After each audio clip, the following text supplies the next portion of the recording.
Testing.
Is everybody ready?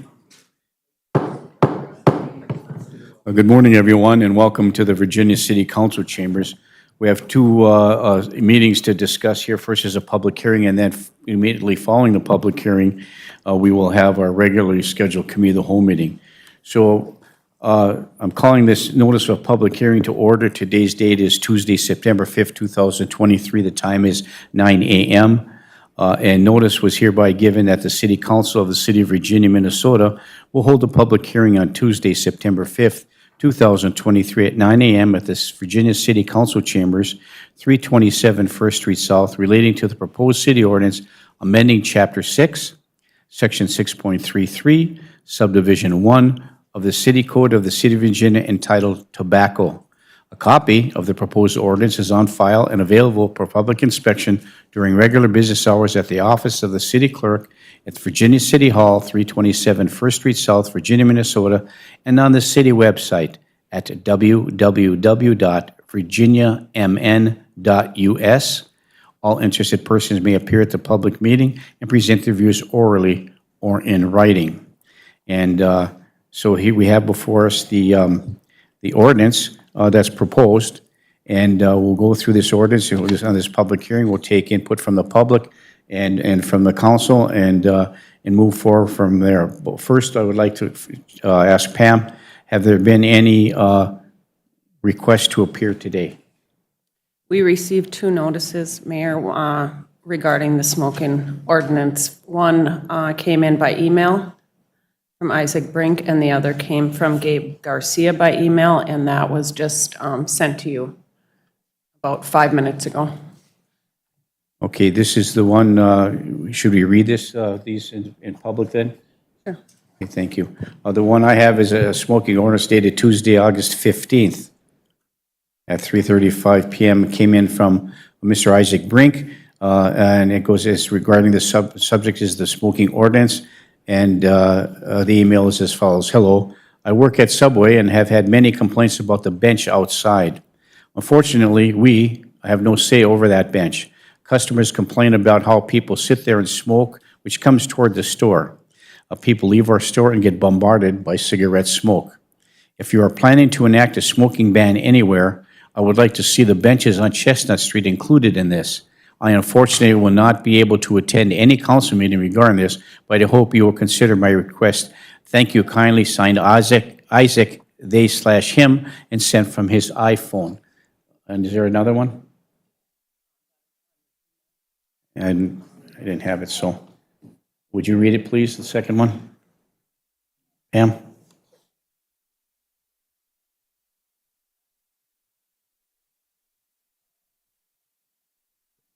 Actually, I can't. They're very small. So they were screenshots from Ben Garcia Okay, and he's here today? is here. And maybe we'll have Mr. Garcia come up when it's time and give us an explanation of your email. Would you do that for us? Thank you. One moment, okay? They were actual following, it's from the Department of Agriculture with the guidelines for the seed sale. Okay, very good. Thank you. We're looking for some clarification on that, so we look forward to your comments today, Mr. Garcia. Anybody from the council have anything they'd like to disseminate here about the smoking ordinance before we go to the general public for hearing testimony? Councilor Motley.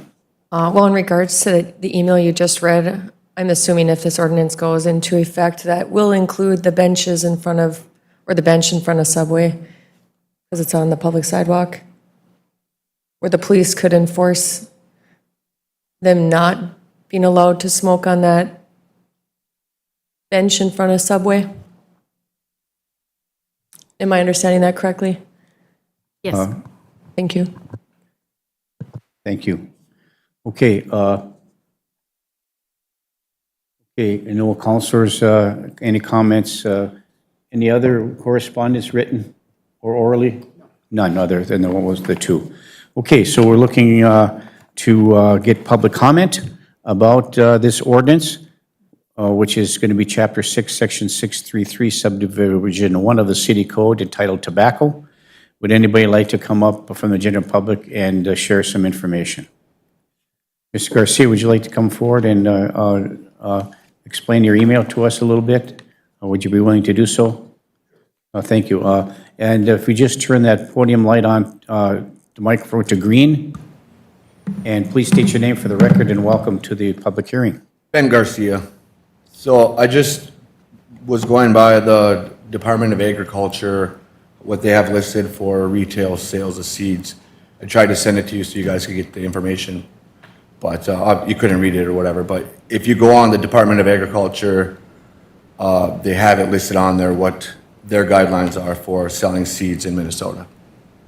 I was just trying to relay the information to you guys. Okay. That's basically it. Okay, thank you. Anything else you'd like to say? No. Okay, and thank you, Mr. Thank you. Garcia. Appreciate it very much. Okay.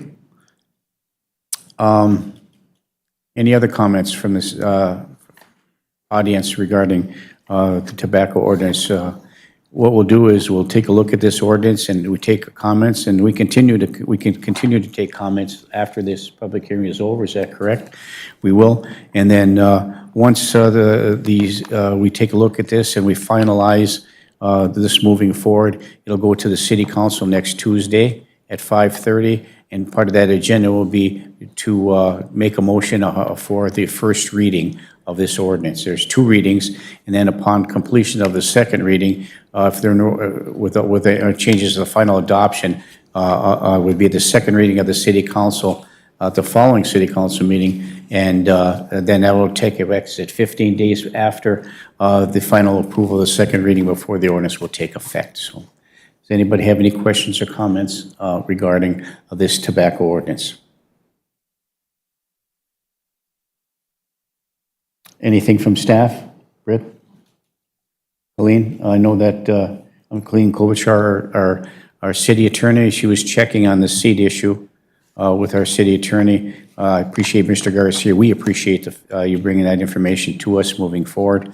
And so we were still trying to get some kind of an opinion about that, and we were hoping that the assistant chief could be here. They were doing some research on it as well. Yeah, and Mayor and Council, I apologize, I wasn't aware this was going to be an issue today. I reached out to Brian Lindsay, I haven't heard back from him, but I am taking a look at the Minnesota Department of Agricultural requirements. If the council will permit, we can provide a more formalized report at the next meeting, if you like.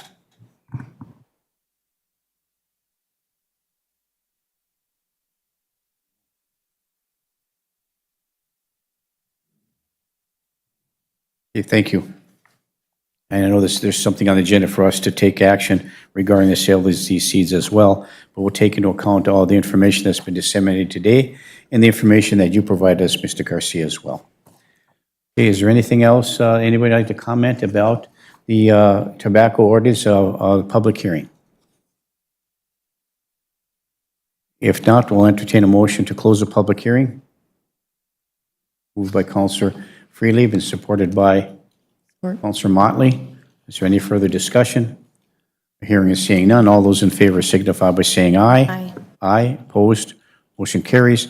So with other comments that are made, we'll take into account all other communications moving forward. And if we need to make changes, we'll take a look at that. But the first reading, if it's approved as proposed, will be taking place at their next city council meeting next Tuesday. So thank you, everybody. This public hearing is now closed. Okay, we'll call the Committee of the Whole meeting to order. Today's date is Tuesday, September 5th, 2023. The time is 9:10 a.m. We have a really full agenda today, and we'll turn our agenda over to our City Administrator, Britzy Bennis. Britt? Thank you. First item on the agenda is Matt Reed from SCH, and his first item is to review and approve change order number 1 for the Alcott Park entrance project to extend the substantial completion date to September 15th, 2023.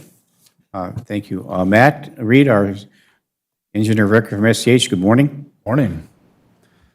Yeah, so in front of you this is a paperwork exercise. There's no monetary changes. This was, as you recall, we were working on trying to get the funding finalized early in the spring. And so the contractor wasn't able to get started as soon as we'd have liked, or as they would have liked. They've done an awesome job. If you guys have driven by that, it really looks nice. So they're just about done. They think most of it'll be wrapped up this week. There'll be a few minor things of the letters going on, or a couple weeks out yet, and how they had to order them. But overall, it's gone really well. And so anyway, the request is just a change in substantial completion date on the project. And I suspect even they might be substantially complete by the end of this week. But so if anybody has any questions, I'd be happy to answer. Okay, thank you.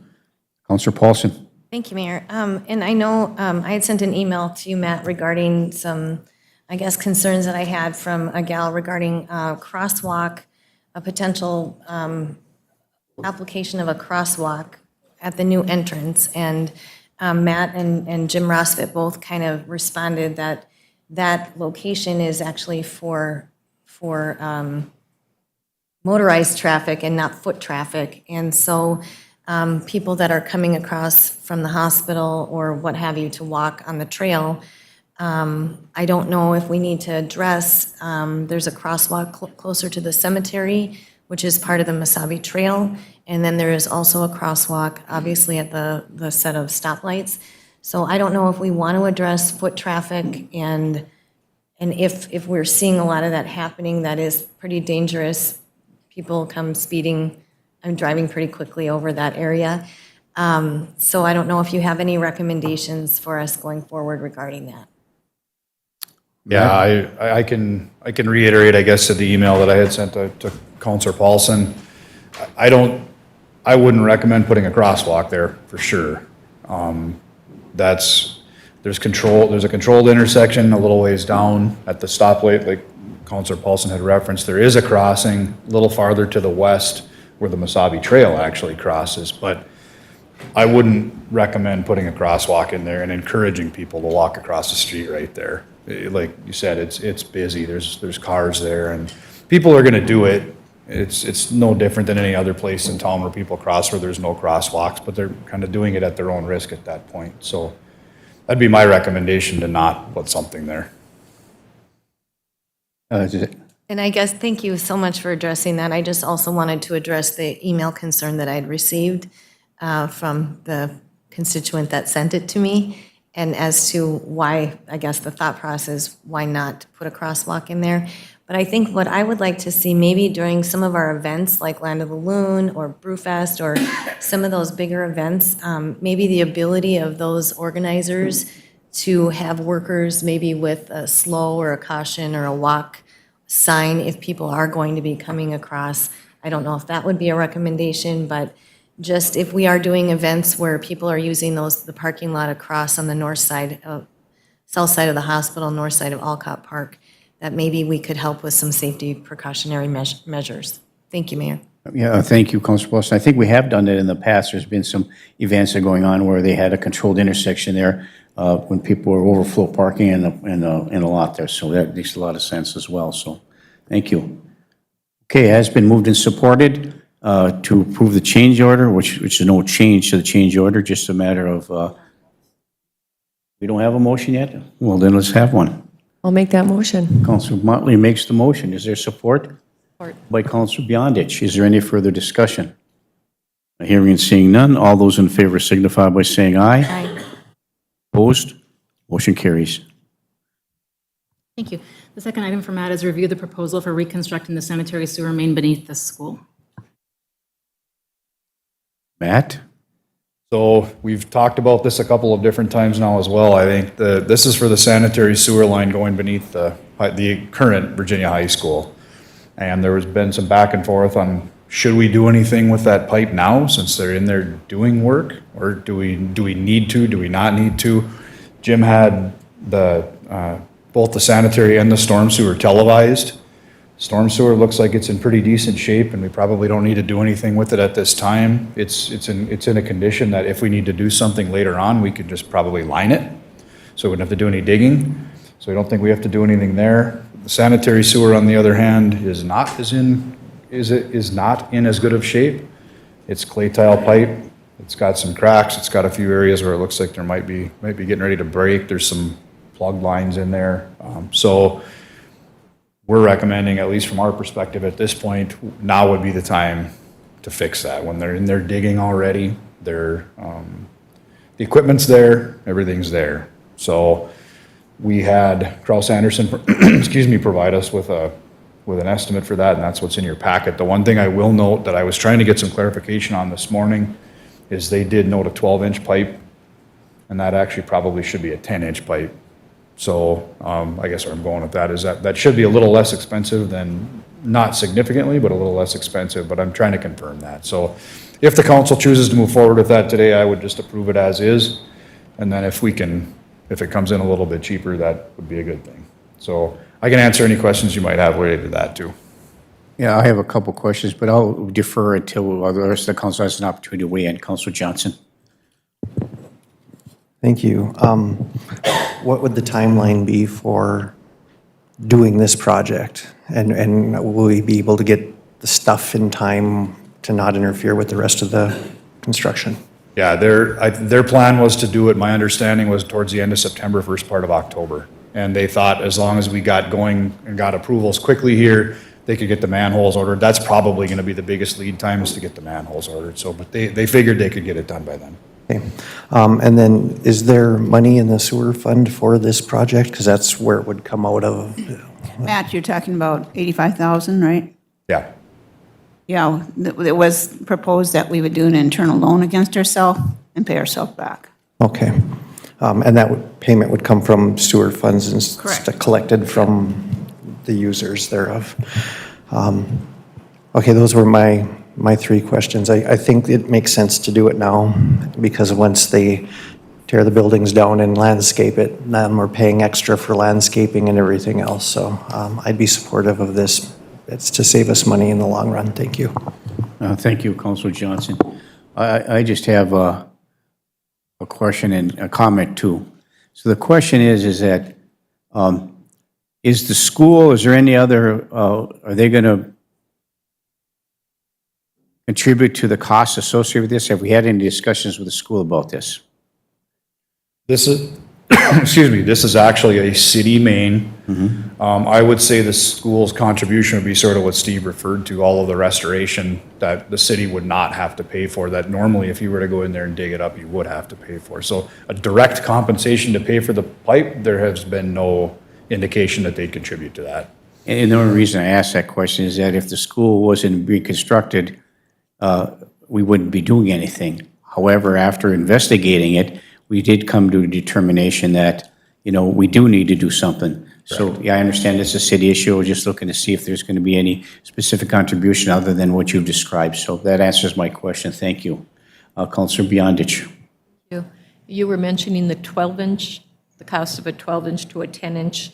Do you know what the cost difference would be? No, it'll be a few $1,000s, I would imagine. It won't be real significant. The labor is gonna be the same, it's just the pipe material is gonna be the pipe size will be a little smaller, so it should be a little less cost. But I don't know, I'm trying to get that answer.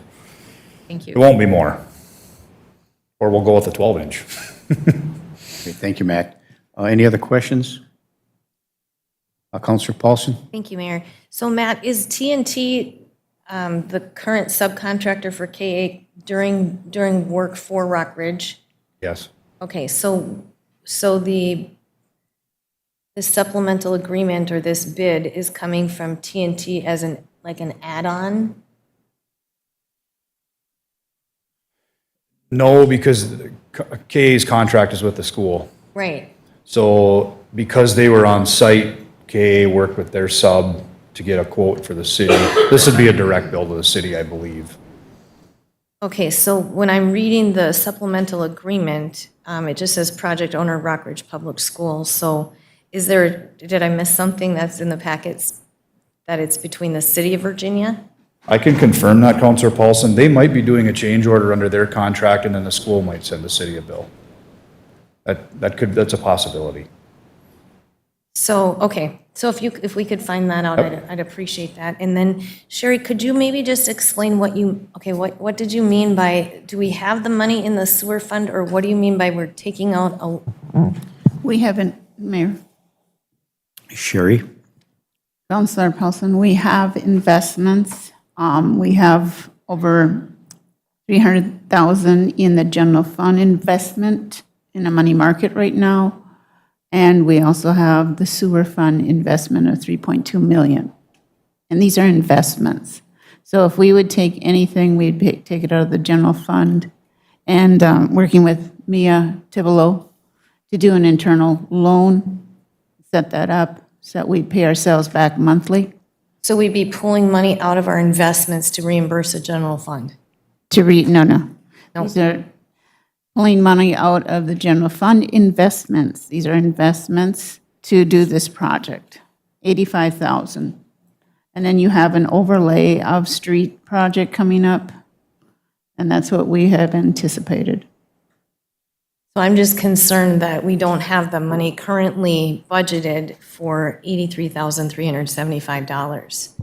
So we'll be doing a loan back to ourselves to Correct. repay. So we don't have that. That's not a budgeted item for 2023 fiscal year. We weren't aware of this until, what, Right. months ago? Right. So we have investments there for that purpose. Okay, all right, thank you. Thank you, Mayor. Thank you, Counselor Paulson. Thank you. Counselor Johnson? I will move that we allow the staff to move forward with this sewer project utilizing the plan that Sherry proffered for payment.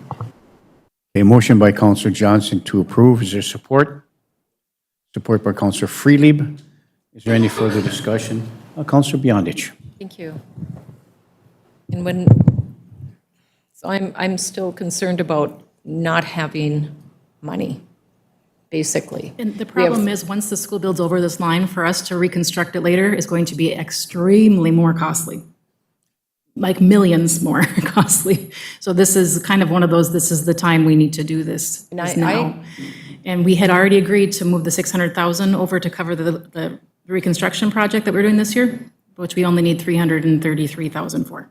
So we'd already agreed to move that money over. This is just coming out of that same fund. I'll probably address more at the budget meeting. Thank you.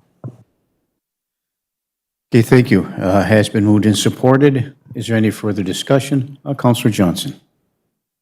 Mayor, and thank you, Mayor. Matt, I think that was going to, my next question is, if this were a standalone project, do you have a ballpark figure what it would be for mobilization and all of that stuff as opposed to this? I don't off the top of my head, to be honest with you, but it would be significantly more. We'd have all the restoration costs, we'd be disrupting the school grounds, there's even direct costs aside, there'd be inconveniences that would come of it. And likely the unit price would be more, because the contractor wouldn't be on site, you'd have a mobilization cost. So it would, I don't really know what that cost would be, Counselor Johnson, but it would definitely be more. I'm just trying to weigh those pros and cons, and for 427 feet, I think this is, based on other stuff we've been doing in town, this is kind of a screaming deal for us. And again, it's not about what's happening today or tomorrow, but in 5 years or 10 years, when it does fail or does need to be readdressed, now we're digging up a well-established playground or something. You know, I know the playground's not going to be directly over, but this is kind of in the middle of the school property, is that correct? Yep. So I can anticipate us splitting the playground from the rest of the school. I just think this is the right time, and that we have the ability to borrow from our investments to pay for it, I think is the right option at this time. Thank you. Thank you, Counselor Johnson. Counselor Paulson? Thank you, Mayor. I think where I feel comfortable right now is just voting no until I get some of those questions answered a little bit better. Not stopping it from moving forward because we're not spending money today, but I just would like some more questions answered before our city council meeting on Tuesday. Thank you. Okay, Matt? I can answer one of your questions. It will be a bill from the school. KA did not mark up TNT's, there's no markup on it. It's a direct pass-through. I just got that answered. So that's one of your answers you were looking for. Thank you, Matt. Appreciate that. Okay, thank you. Any other questions or comments before we vote? Counselor Beyondich? Because our next meeting is a special meeting on the budget, would this be able to be moved to that meeting so we can vote on? I mean, I feel like I need to go through that budget meeting before I approve any more spending. Would we be able to do that? We can do whatever you'd like, yes. So we can move it to the next meeting at 1 o'clock, where we go through our budget and can understand a little bit more. Thank you. There's a motion on the floor to move it and prove it forward. We would need a tabling motion to move it to 1 o'clock. I will make that tabling motion to move it to our budget meeting so we can discuss it fully there. Okay, Counselor Beyondich makes a motion to table. Is there support? I'll support that. Support by Counselor Motley. All those in favor signify by saying aye. Aye. Opposed? No. No. Roll call, please.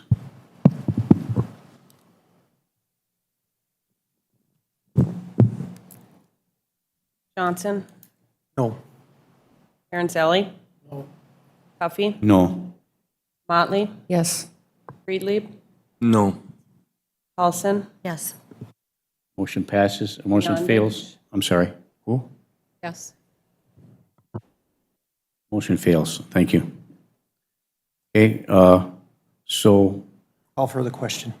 we go back to the original motion. Okay, moved and supported to move this project forward. All those in favor signify by saying aye. Aye. Aye. Opposed? No. Okay, roll call, please. Aaron's-Ellie? Yes. Huffy? Yes. Motley? No. Friedlieb? Yes. Paulson? No. Beyondich? No. Johnson? Yes.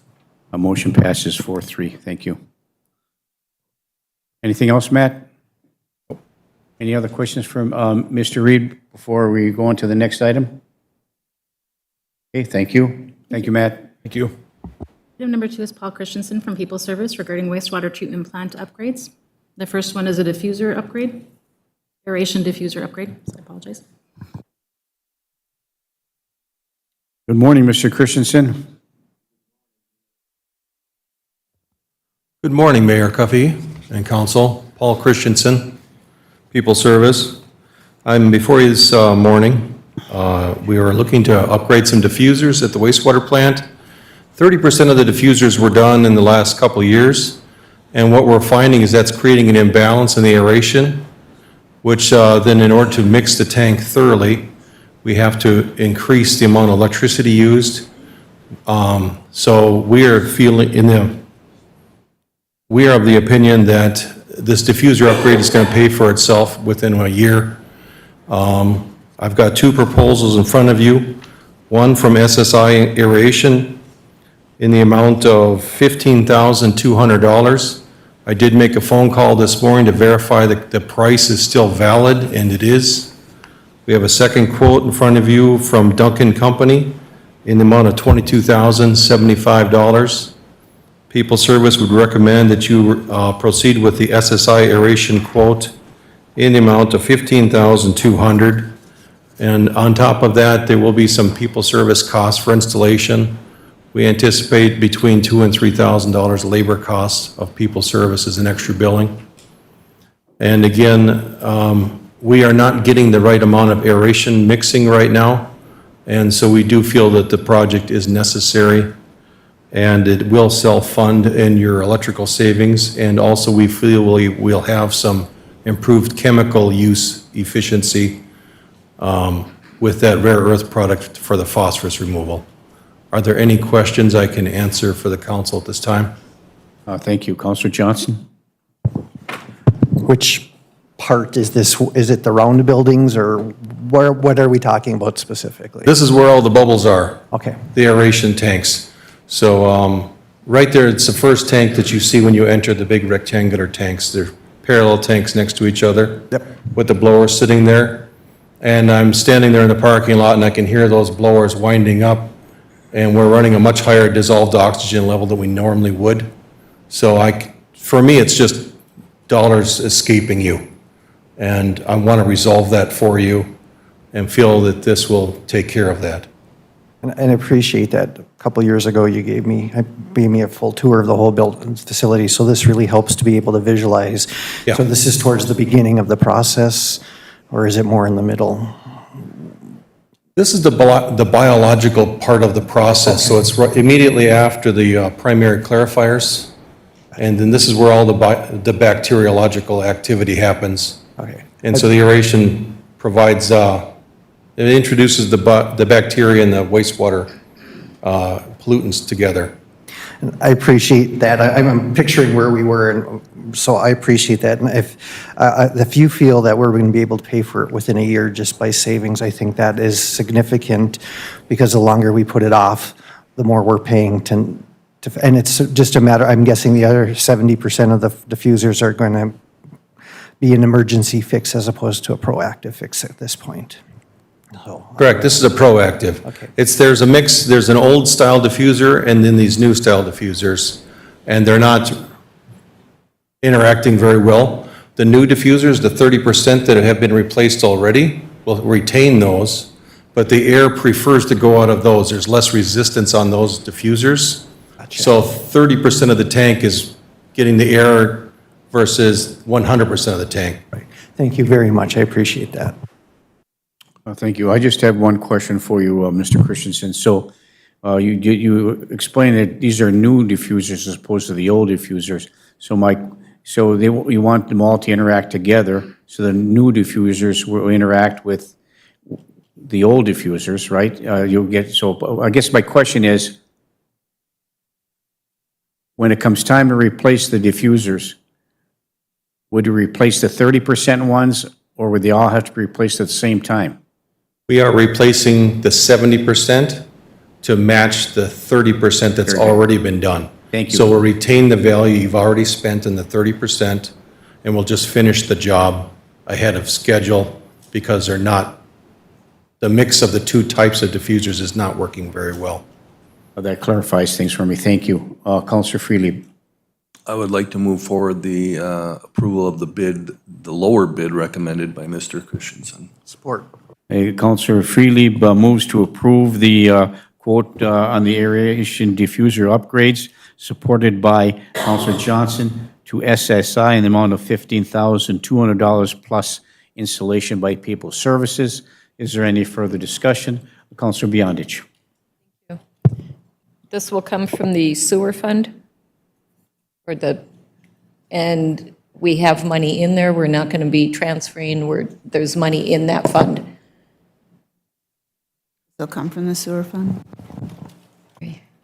Sorry, I didn't hear that. Repeat that, please, Sherry, so we can all hear. This will come from the sewer fund. Thank you. Okay, thank you.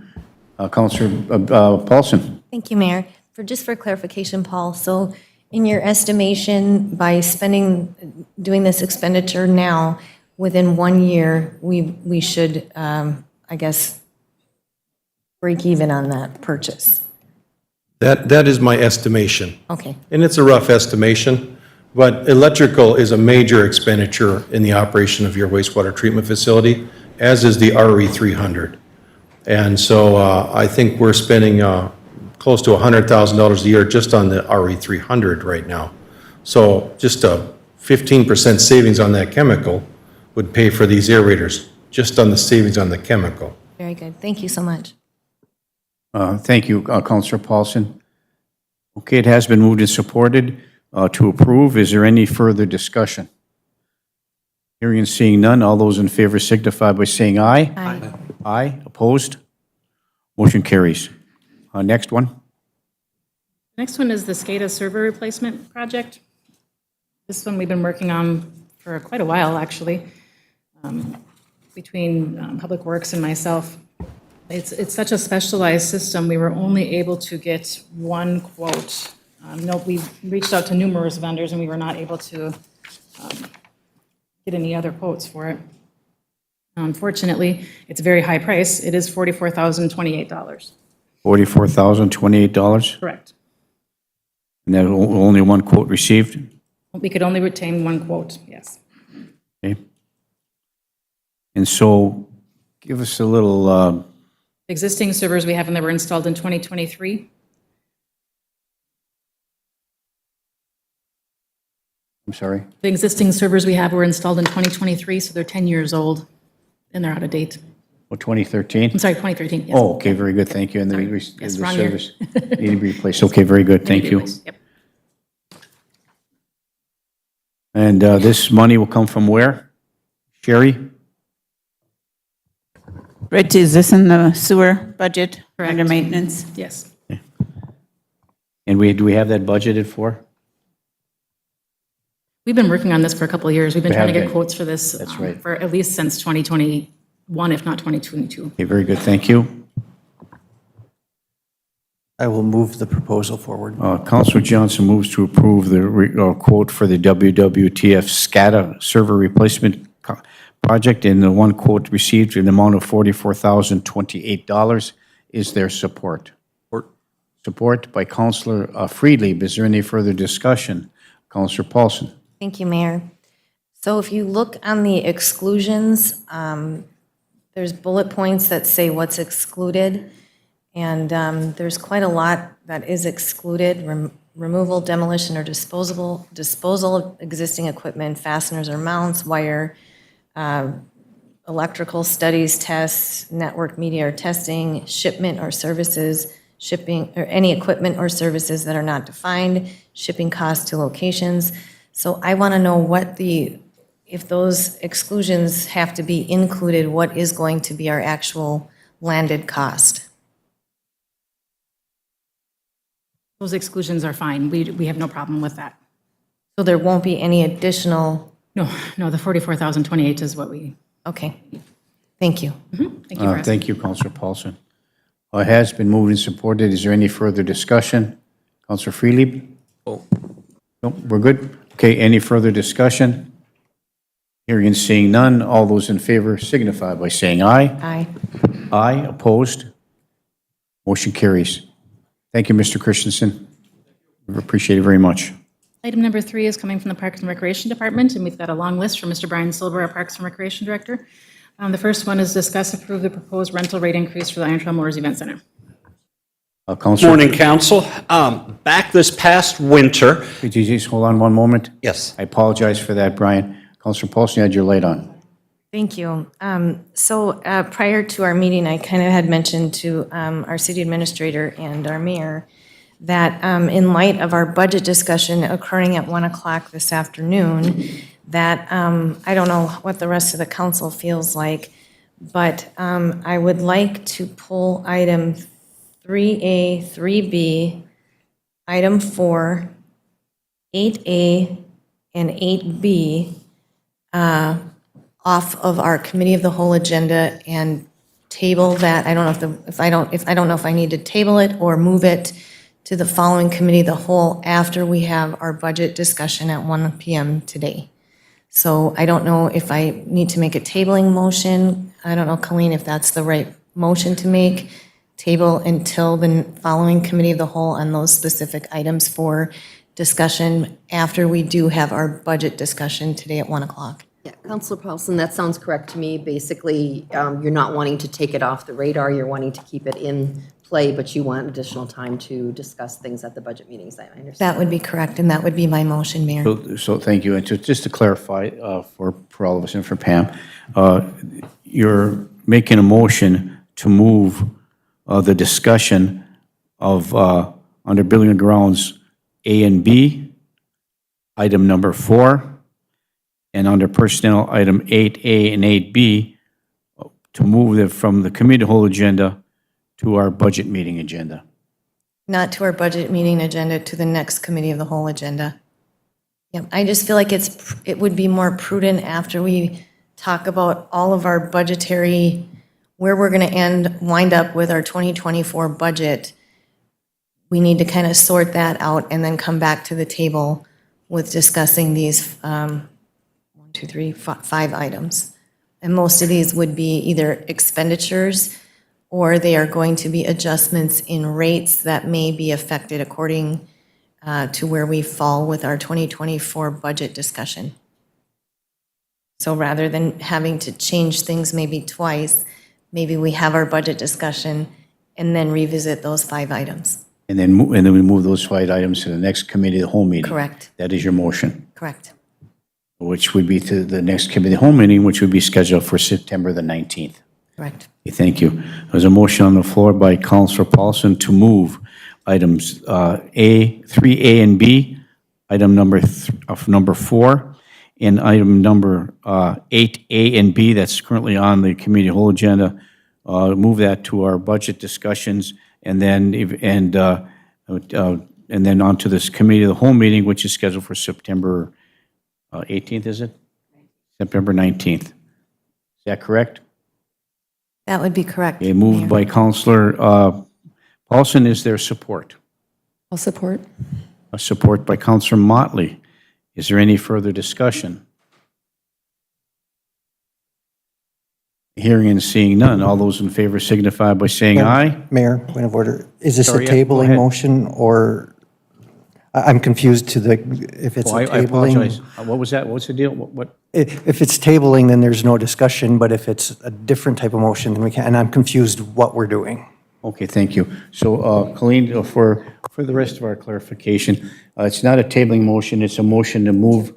Move it. So, could you please give us a little explanation of the difference? It's not a tabling motion, we're just moving this to a discussion to the budget committee, and then move that to the committee of the whole meeting after the budget meeting for the next committee of the whole meeting. Is that, we can do that? Yes, you can. Yes. Okay, thank you. Councilor Johnson?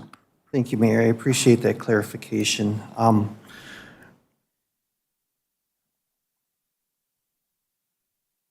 right, I need to think. Thank you, Mayor. I appreciate it. Okay, thank you. It has been moved and supported. I'll repeat one more time, to move item under Building and Grounds, under Park and Rec, item A and B, and item number 4, and then under Personnel, item 8A and 8B, to the budget discussion at 1 o'clock, and they eventually move that back onto the committee whole agenda, which is scheduled for September the 19th of this month. Is there any further discussion? Councilor Freely. So I would just ask Sherry and Britt, are you prepared to add these things to the presentation you were going to make at 1 o'clock? Is that going to take you off balance with regard to what we were going to be discussing, or is it just something that we can add to it and move forward with? I'm prepared.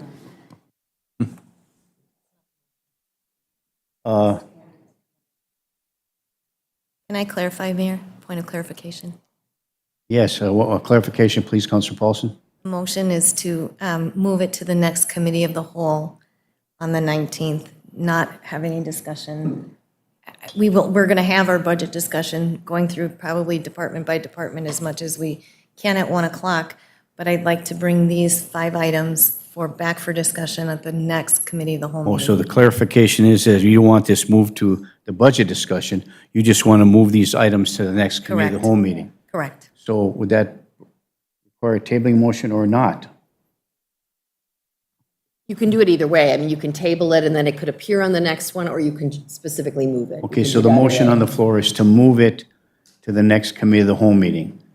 Okay, who made the support of that? Oh, Councilor Motley. So it's not going to be discussed at the budget. These items will be moved to the next committee of the whole meeting, which is scheduled for September 19th. In light of our budget discussions at 1 o'clock, we'll discuss a variety of other things, but these particular items will be moved under the motion to the next committee of whole meeting. So that's the clarification, moving it to the next committee of the whole meeting. So it has been moved and supported.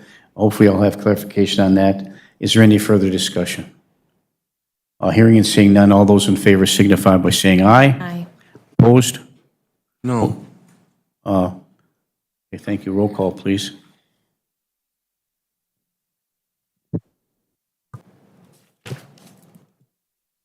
Huffy, Aye. Motley, Yes. Friedlieb, Paulson, Aye. Beyondich, Aye. Johnson, No. Barancelli. Motion passes 5-2. Thank you. Thank you. The next item Thank that you, Brian. Brian has is discuss and review the proposed draft of the Virginia tree policy. Okay. Go ahead, Brian. I have one comment about that. Go ahead. Brian? All right. For the past several months, the Virginia Tree Board, AKA the Park and Rec Commission, has been reviewing and drafting a new Virginia tree policy. This is the current draft that the Tree Board has come up with. It is their desire for the City Council to schedule a public input meeting so that the public has time to review this document and make comments. And then if staff and the Tree Board determine that further revisions need to be made, they can be made at that time prior to the council taking any action on this tree policy. Okay, thank you. I had a chance to review the policy at length and on a number, you guys went to it a lot of times. So it's a big policy.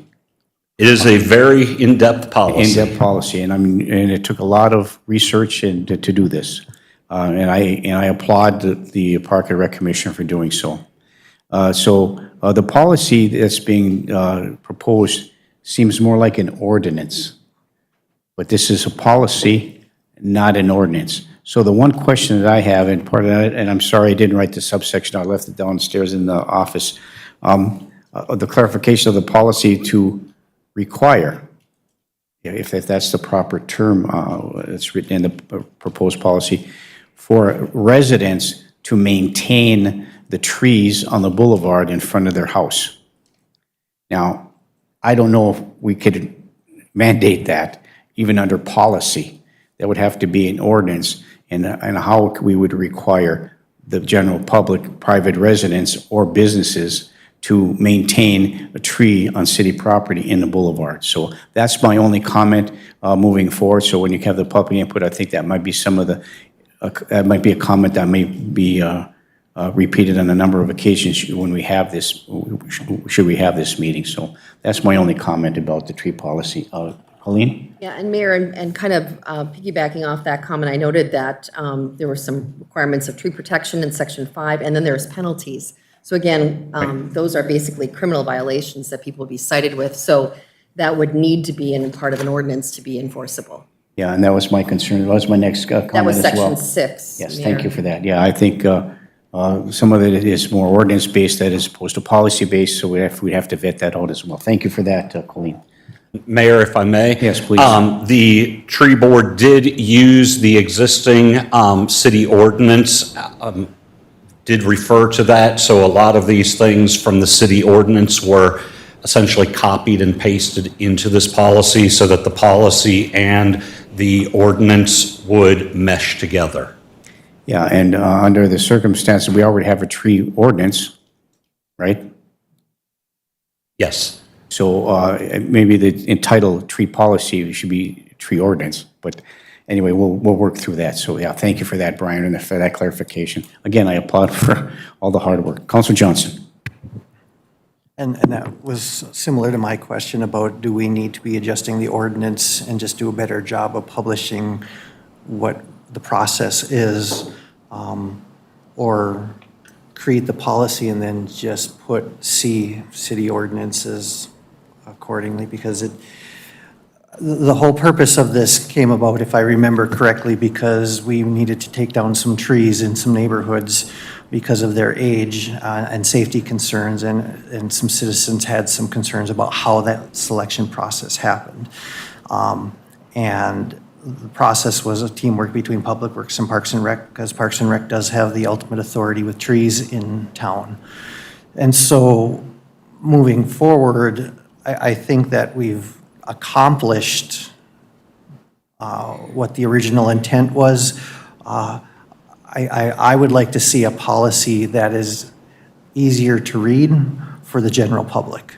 Something that we refer them to the online, or they can get a copy from the city via email or mail, but something that makes it a lot easier, that you can't plant a tree unless, or how, or that. So I'd like to see that happen, a much more condensed handout kind of thing, that if we need to adjust the ordinance to include this, and then the ability for us to answer questions, and for both you and the Parks and Rec Director and the Public Works Director to be able to say, this is what we follow, and hand out that sheet of paper with those references, I think is a much more prudent use of your time, instead of handing people a policy that's multiple pages in lawyer speak. No offense, Colleen. Thank you, Mayor. Thank you, Councilor Johnson. Councilor Biontich. And when I've looked through this, a couple of issues have come up. I know I had citizens in the neighborhood concerned about tapping of the city trees. And we've talked about that. Part of the ordinance that I've read on the trees, which this is very detailed, thank you. On the ordinance part, it's like who is following through on the ordinance as to trees visually into the intersection or into the alleyways. So there are some things that I think are in the ordinance, not that the ordinance is actually followed up on. So those are some of my concerns that people have come to me with, but I appreciate all the work that went into this. Thank you. Thank you, Councilor Biontich. Anyone else? So you're asking for us to review and input. This is our initial review of the tree policy, and some of our inputs about what we like to talk about moving forward. And so you're asking, and the Park and Rec Commission is asking for the City Council to set up a listening session, or to talk about the tree policy. And during the course of that discussion from the public, get public input, would be, should this be in the form of a policy or an ordinance? So we'll work through all that. But your goal and objective here is to get, for us to review it, and for us to schedule a public input meeting at some point in time here. That is correct. Okay, thank you.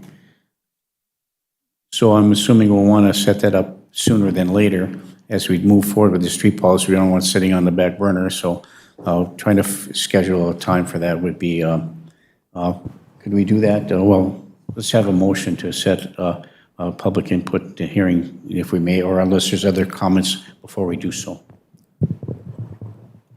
I'll make the motion to direct staff to set up a input meeting with the tree board present to answer any other questions we might have. Okay, thank you, and we would encourage all the Park and Rec commissioners to be there as well. So it's been moved by Counselor Johnson. Is there support? I'll support for discussion. By Counselor Motley for discussion. Further discussion, Counselor Motley. Just because I am the Parks and Rec liaison, I've sat through these meetings and they have worked very diligently for months.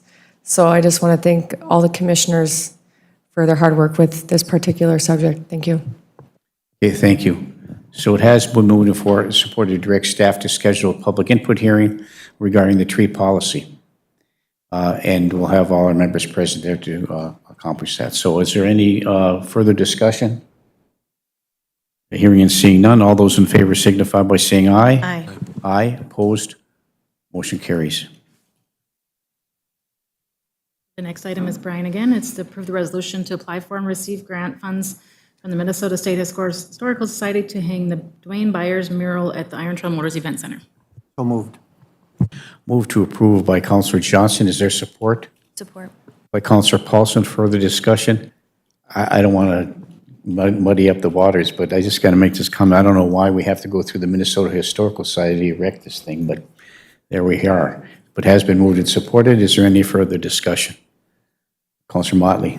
So I was just looking up on this. So if they apply for the grant and we get the 90,000, then where does the other 10,000 come from? My idea for that is coming here in a few more item agendas, but do have a potential source for the matching funds for that. Okay, thank you. Thank you. Brian, any further comments before we approve? Did want to clarify one of your concerns.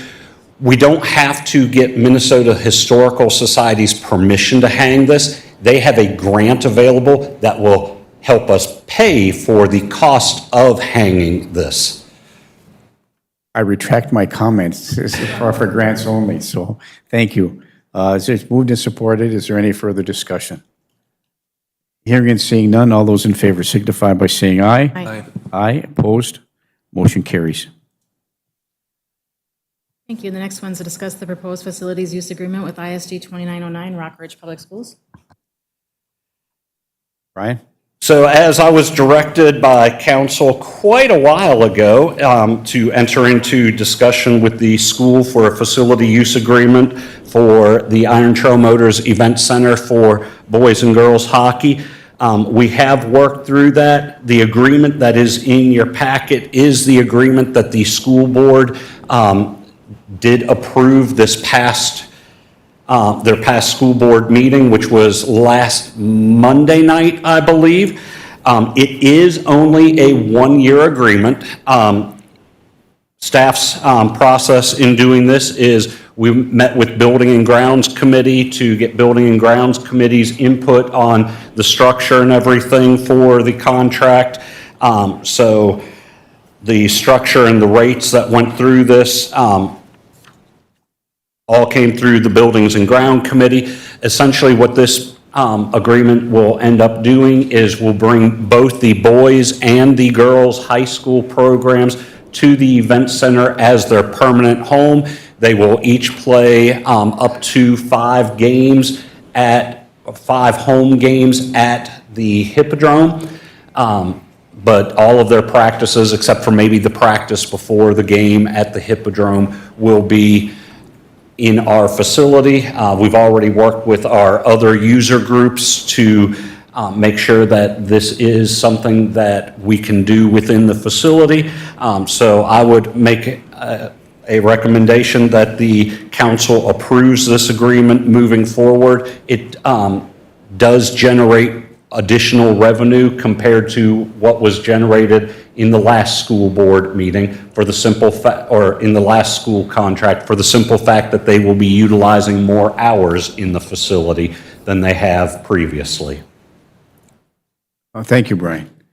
Counselor Paulson? Thank you, Mayor. Brian, just for clarification, so the total contract, and this is just for the Iron Trail Motors Event Center, is that? That is correct. This is Okay. just for hockey For in hockey the event at the center. arena. Yep, okay, so it's $72,650? No, it is not. We will bill them monthly for what they have used. They are committing to us a amount of ice time that they anticipate using.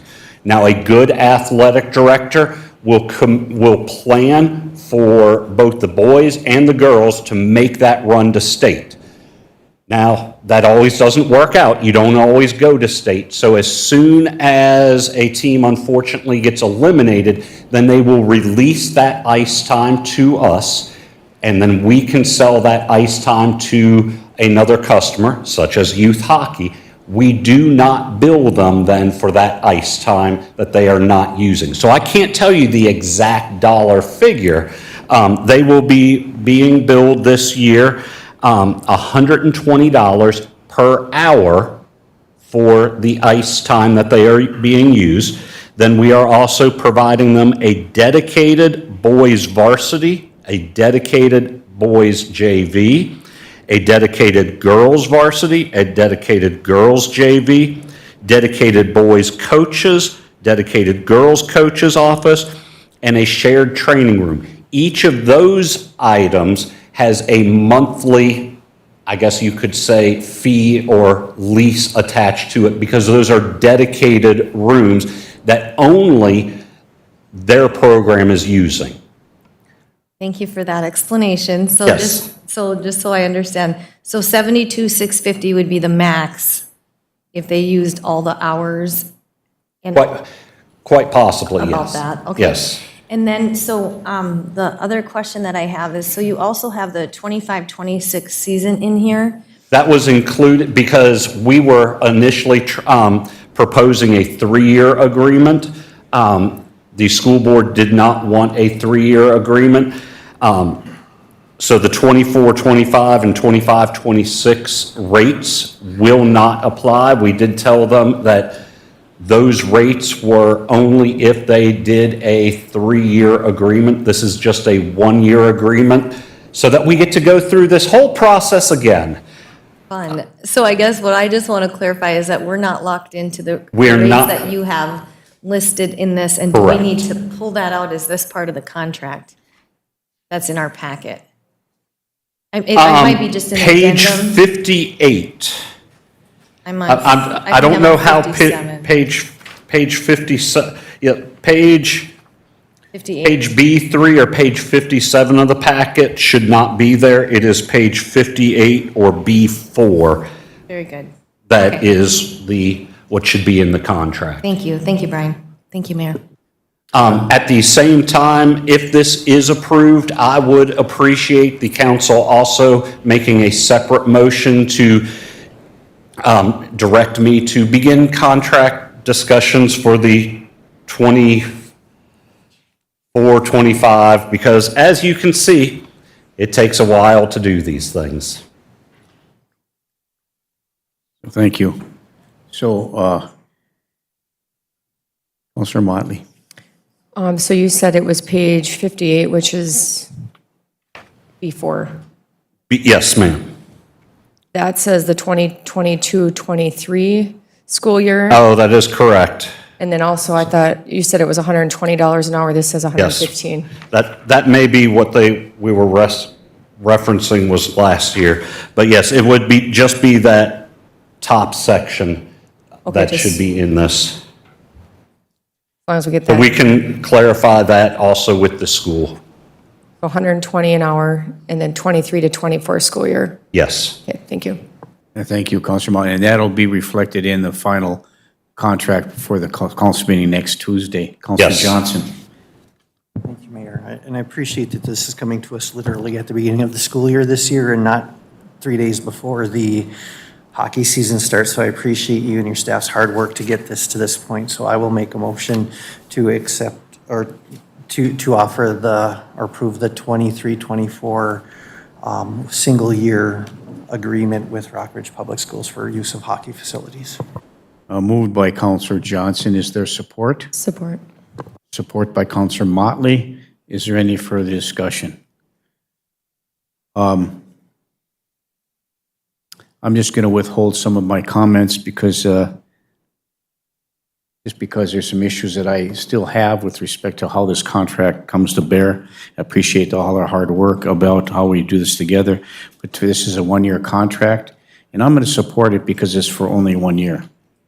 But you have to do this contract all over again.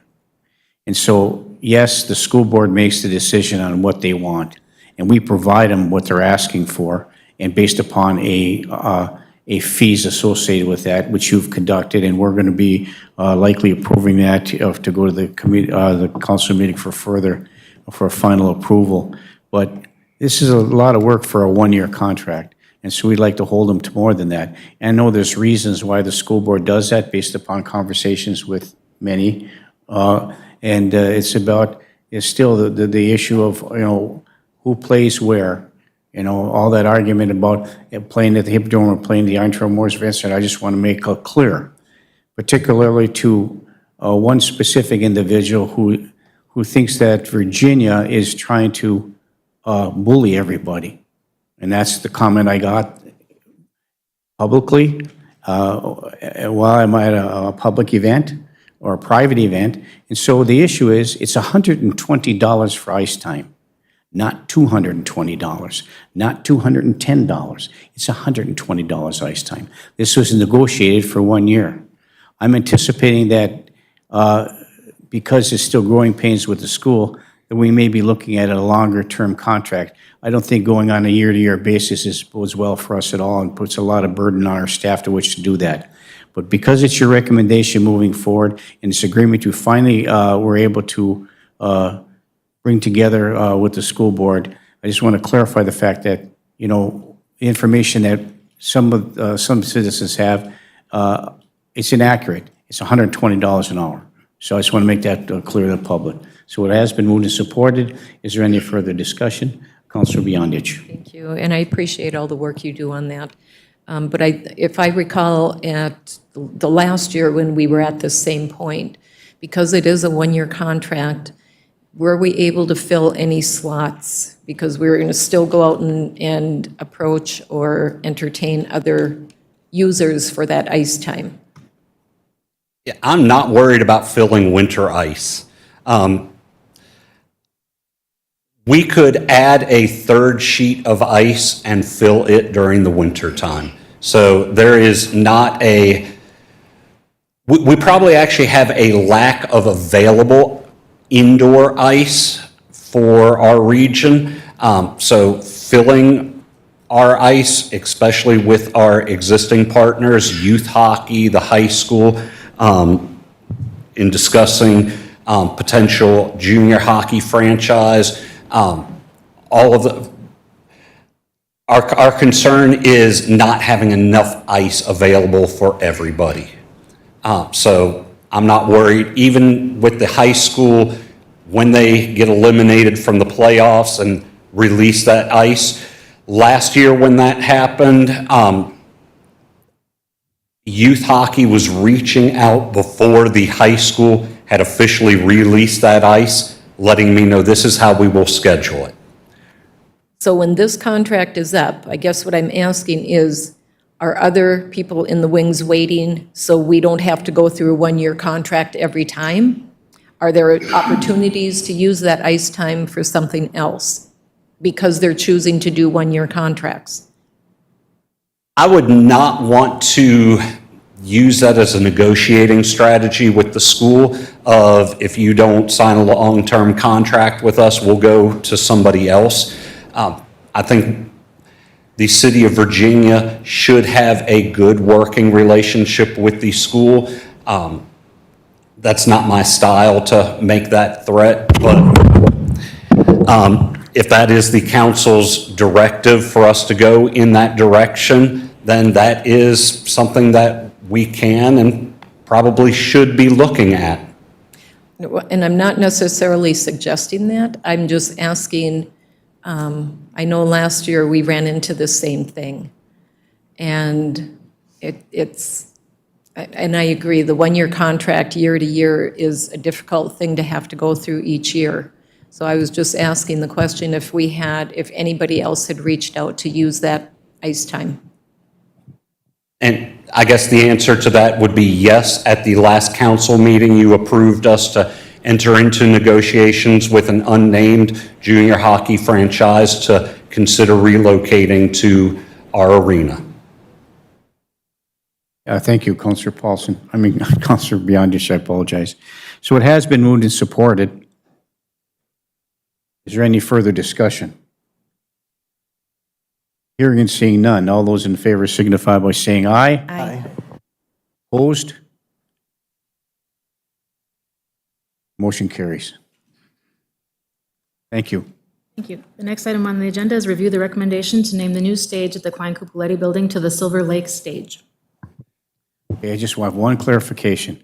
This is the new stage that was built next to the Klein Cupoletti. We're not renaming Klein Cupoletti, are we? That is correct. We are only naming the new amenity at the Klein Cupoletti building. The Thank you. building maintains its name. Thank you very much. Councillor Motley. I apologize. Can I go back to the prior topic? Yes. Thank you. You wanted us to make another motion to allow you to, Begin negotiations. You're making that motion, I Councillor would Motley? like to make that, please. Yes, And I thank you. apologize, I just completely obliviated that one. So motion by Councillor Motley to give our Park and Rec Director direction to negotiate with the Independent School District number 2909 for the next hockey season. Is there support? Support. Support by Councillor Johnson. Is there any further discussion? Hearing and seeing none, all those in favor signify by saying aye. Aye. Aye. Opposed? Motion carries. Thank you, Councillor Motley. Okay, do we have a motion on the floor on the Klein Cupoletti new stage yet? Not yet. Okay, looking for some comments and concerns or action. Councillor Paulson. I will approve the name. Councillor Paulson moves to approve the recommendation for the addition onto the Klein Cupoletti building titled Silver Lake Stage. Is there support? Support by Councillor Johnson. Is there any further discussion? Hearing and seeing none, all those in favor signify by saying aye. Aye. Aye. Opposed? Motion carries. Next request is a request from the Girl Scout troop to waive the fees for the usage of the Klein Cupoletti Building. So at our July Park and Rec Commission meeting, we had our local Girl Scout troop request use of the Klein Cupoletti building throughout the school year for them to meet in. And they were requesting the fees, the $125 a day fee be waived for that. Park and Rec Commission denied that request because they do not want us to be giving away our facilities. So I did inform the Girl Scout troop that that was the case, pointed them in a couple of other different directions that they could go. None of those panned out, so per our policy, the Girl Scout troop has asked me to bring this to the city council for consideration, for the city council to waive their fees. They are looking at utilizing the building one day per week for a couple of hours after school.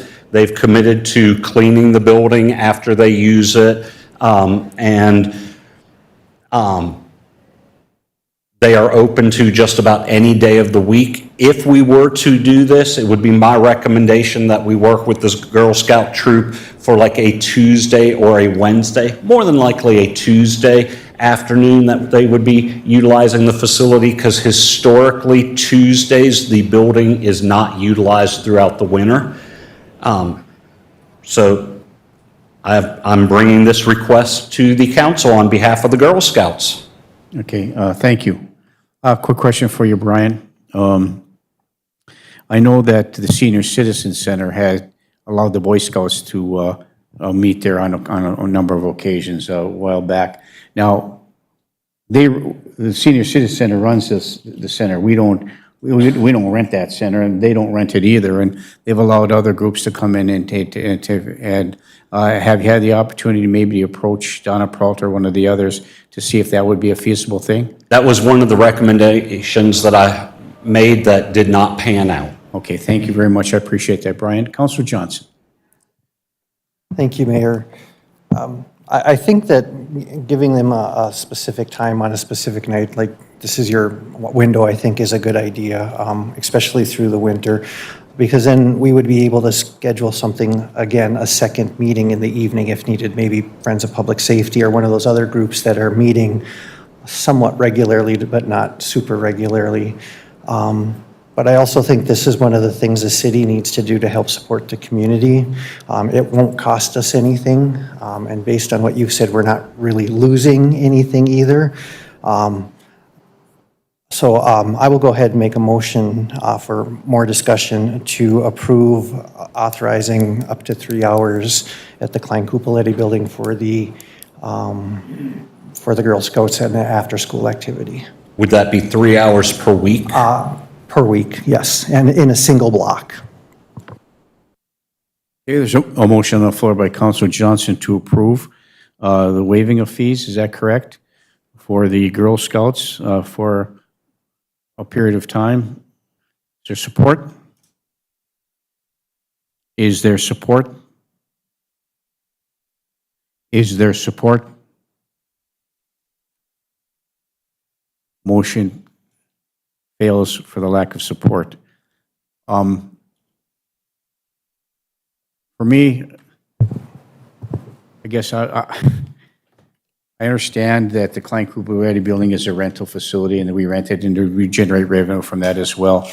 But, you know, it does set a precedent if we do this, obviously, and we likely have to do it ethically for any other organization that's going to rent there, whether it's whoever it is, whether it's a group I belong to, Italian American Club, or the Boy Scouts or someone else, you still have to pay that fee. And everybody's had to pay that fee before.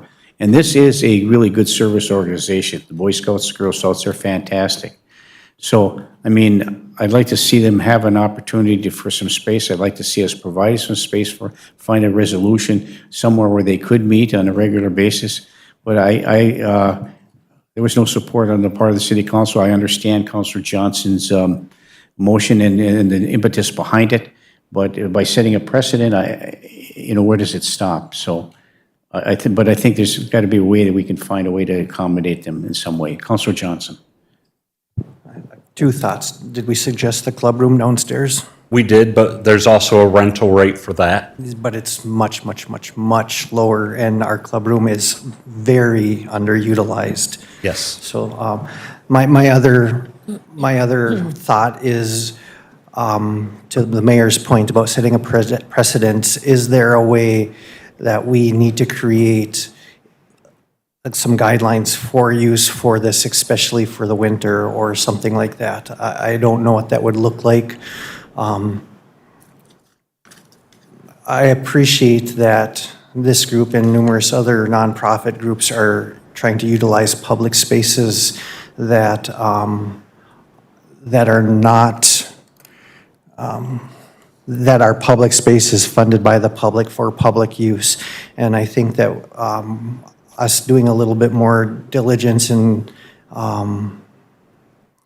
about what other facilities and what their needs are. I know that in the past, groups have used the greenhouse for no cost to them, but there's not a cooking facility there, and that makes it challenging for folks. So I guess I'll make another motion that we direct staff to look at how we support these kind of organizations moving forward as a public entity with public space that is unused, and how that fits into the grand scheme of things for more discussion at a later time. Okay, moved by Councilor Johnson. Is there support? Support. Support by Councilor Freely. Is there any further discussion? Pam, did you have a comment you'd like to make? Yes, I did. Thank you. We were contacted by the group, the Girl Scouts, and Britt and I had also discussed it, but since we do have other nonprofits that are paying the rental fee for the club room, it was suggested at that time that they would have to pay as well. So, in the interim, I proffer this. Oh, may I? Yes. Thank you. So what does it cost to rent the club rooms? Currently, it is $125 a day. How about the police, how about the club rooms? The club room downstairs, 25. $25 a day? 25% off. Pardon? Plus 25% off if they're a nonprofit. Yeah, so, Is that correct? Oh, now for the club room. Okay. so, well, but it's just part of this motion, but, I mean, if they're willing to use the club rooms downstairs at $25 a meeting, I have a group of people that'll pay that for them for the winter time. So you can make that offer if you want, and you'll pay the $25, so, I will happily pass that along. yeah, that'd be good, so, Counselor Beyondich. Thank you. And believe it or not, I was a Girl Scout leader back in the day. But we used the school. The school was open to us coming in, and the kids didn't have to travel after school, depending on what age group. But we went to the school, they provided a space for us, and we used it for 3 years while I was a Girl Scout leader. So I don't know if the school has been approached, if they would be able to offer any space. I know back when I was doing this, they provided space for the group. I will also make that recommendation. Thank you, Counselor Beyondich. Was there a motion still? There's a motion on the floor and a second?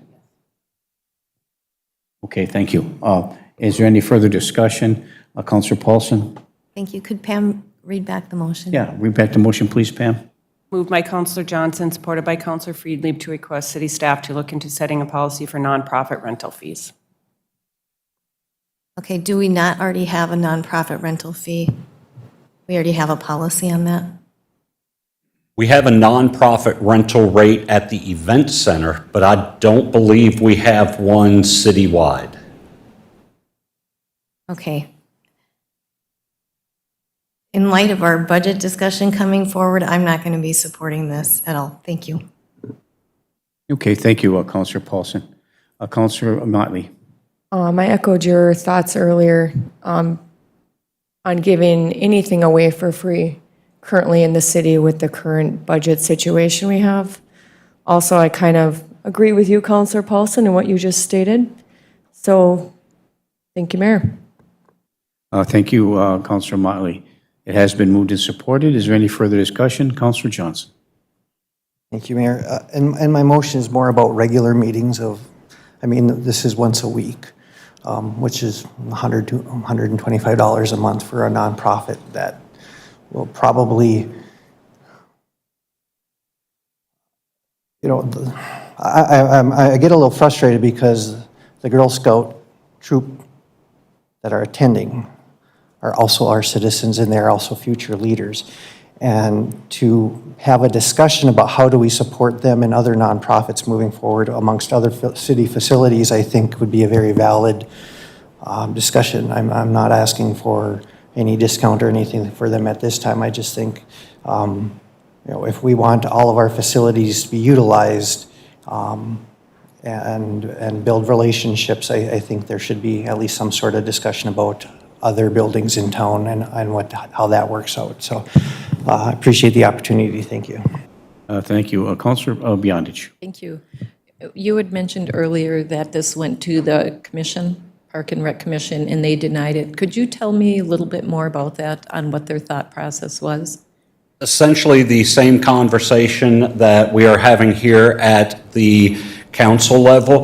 The Park and Rec Commission, I think it's safe for me to say, is opposed to flat waiving of fees for all groups. They have been very consistent here in the past 6 months of not waiving fees for any groups, just for the fact that they believe that we have a rental rate for a reason. And so they believe that when you are utilizing a facility, we've got somebody unlocking, somebody that locks it, increased usage of electricity in that building. So the city needs to recoup something, is their belief, for when these buildings are being used. I can make other arguments also, but I support the direction that the Park and Rec Commission has been going of not waiving fees for buildings. Thank you, and I would agree with that. I will support the commission that worked on this, and I totally understand if you do it for one, now you're going to do it for all. We have a lot of city buildings that I'm afraid that are going to be inched into at no charge. So I completely support the commission on this one, and I think when the rate is what it is, there are other facilities that can be looked into to see where meetings can be held. And if they have not contacted the school, I mean, these are school children, or kids are coming in for Girl Scouts, and we had no problem renting or having usage of a room in the school. And we also cleaned up, we didn't leave a mess, but for 3 years, leading Girl Scouts, we were able to use a room at the school building for that. So city buildings are a little bit different. There's maintenance, and there's the locking, unlocking, and the liability of it. So I am okay with if they can pursue other avenues to find a space to meet. Thank you. Thank you. So there are options out there, the schools, the club room downstairs, and maybe some church organizations too, that I see some groups meet no cost through some church organizations as well. So it has been moved and supported. Is there any further discussion? Councilor Motley? Can I have the motion read back one more time? Sorry. Thanks, Pam. Yeah, please, Pam? Counselor Johnson, did you want to amend that to add more regarding the weekly meetings or consistency of meetings, or?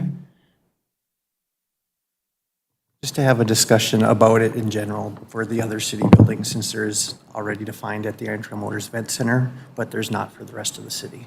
To have a discussion so that it can be a choice made by the council and not just something that we've always done. So I'd like to have that discussion about what the policy looks like.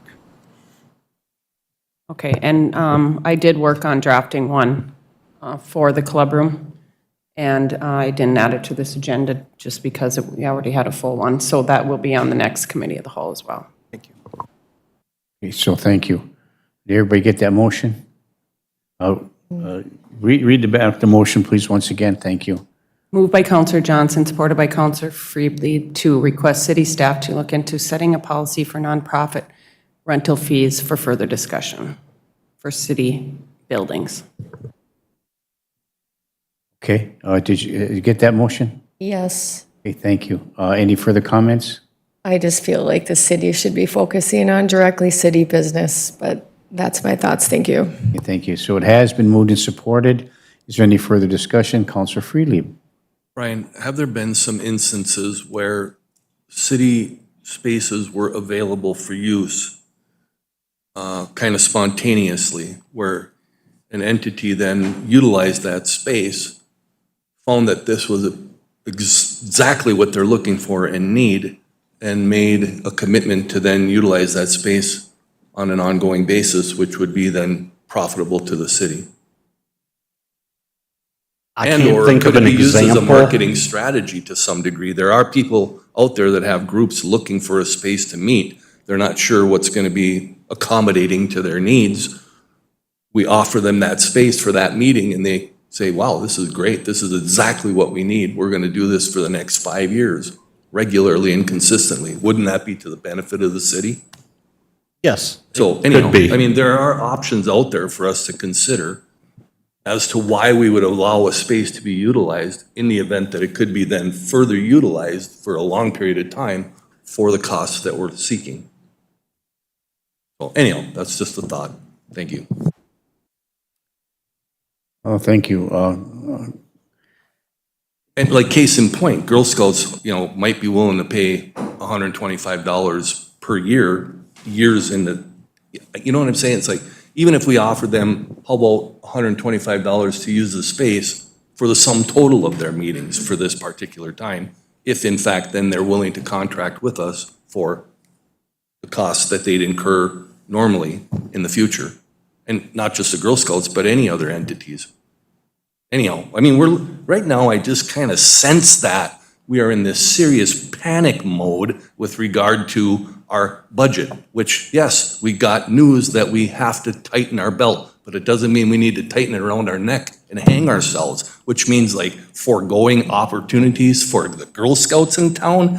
I mean, really, or not sending marketing people to staff development opportunities for $600. I mean, we need to consider what we're doing. There is business that needs to be conducted in this city, and we're pulling in the reins on things such as the Girl Scouts.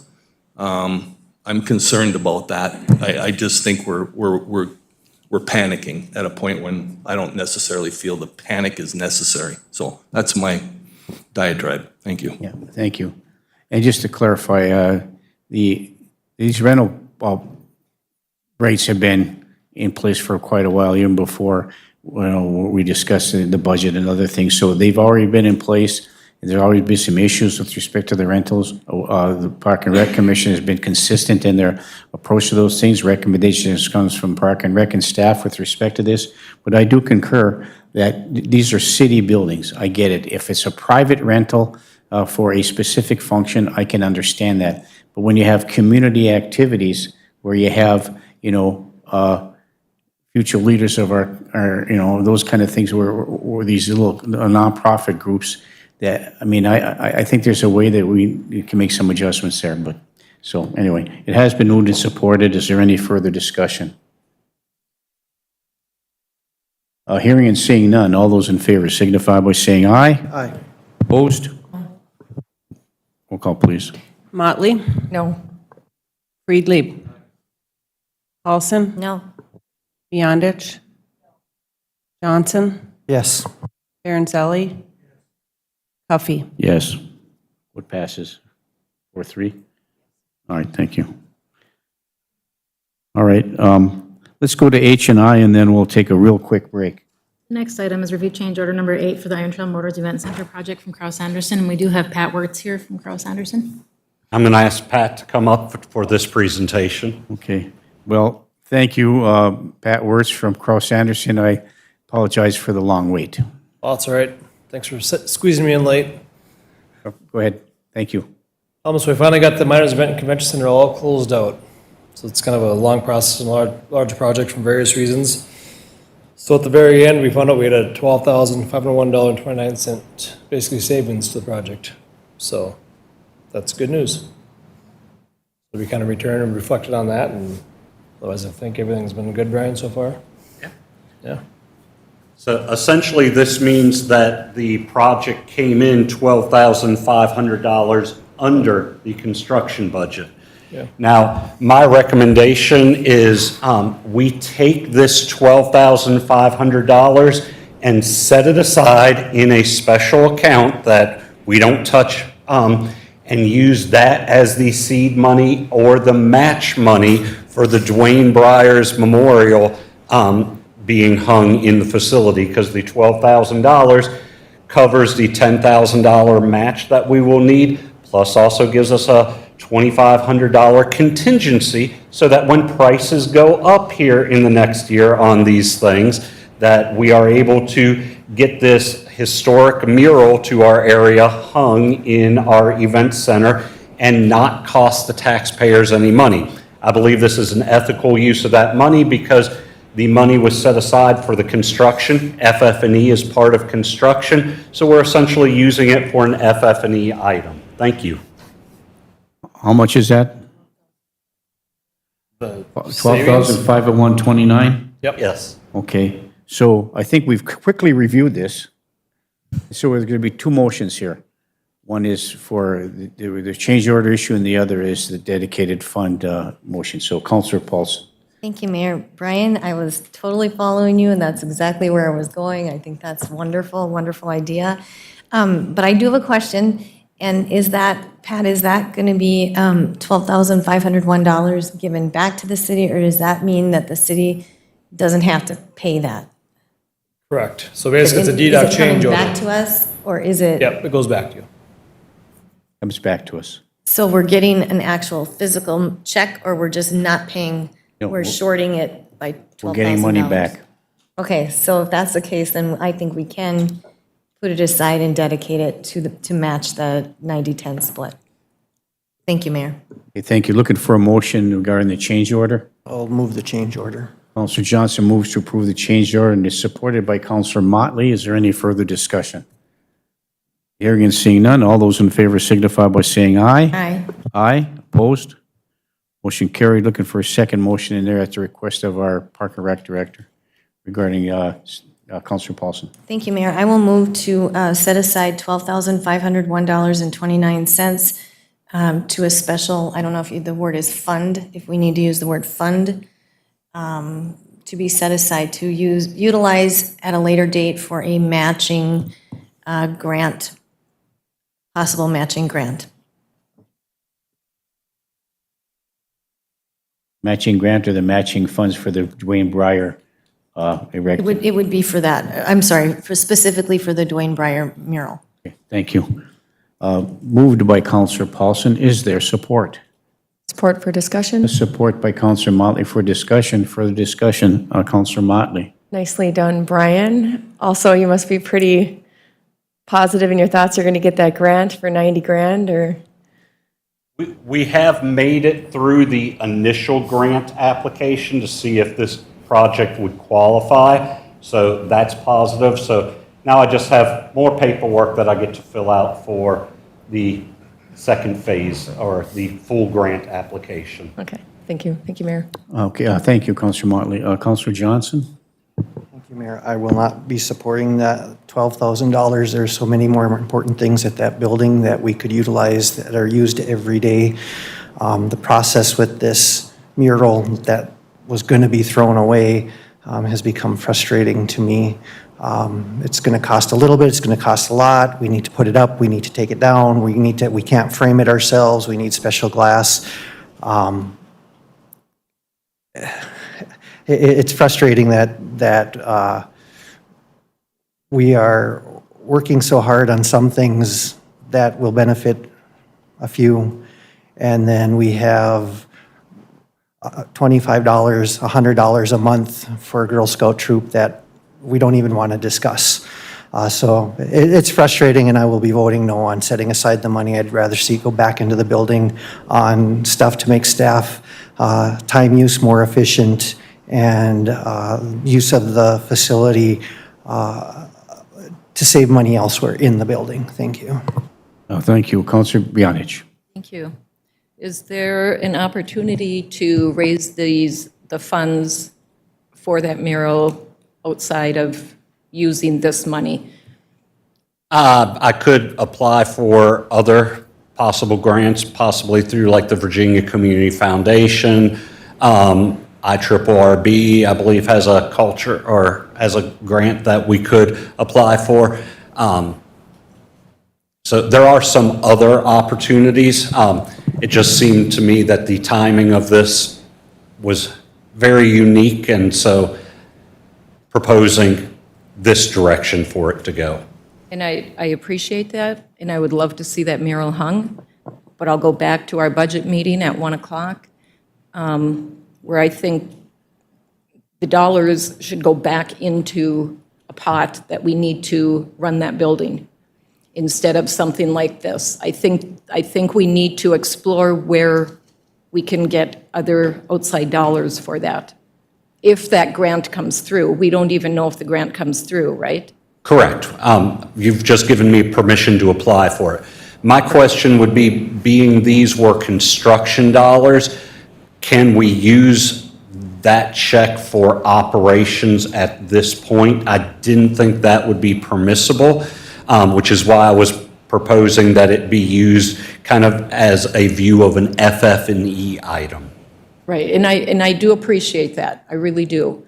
But I'm wrapping my head around everything that we're going into, and wondering if that money could be used elsewhere for that building. Thank you. Thank you, Counselor Bionich. So it looks like we have 3 more lights on. So we'll get through those and then we'll take a vote. First, Counselor Paulson, then to Counselor Freely, then to Counselor Motley. Counselor Paulson. Thank you, Mayor. In light of Counselor Johnson and Counselor Beyondich, I mean, you know how excited I am to support this mural, Brian, because we worked on it together with the design team, and It's such an amazing piece of history for the city of Virginia. But I also know that maybe potentially we could get the other 10% from maybe Virginia Community Foundation and the IRRB Cultural and Tourism Grant. So rather than dedicate those funds, which I don't believe can be used for operational expense, I think they have to be used for building expense, and FF&E would probably be under the correct heading for that. But I think at this time, until we go through that budget process, I probably want to withdraw that motion, Mayor. And even though I'm severely in support of getting that mural hung, I feel that it's probably not the most prudent thing to do, so I'll be withdrawing that motion. Okay, Counselor Paulson withdraws her motion to support a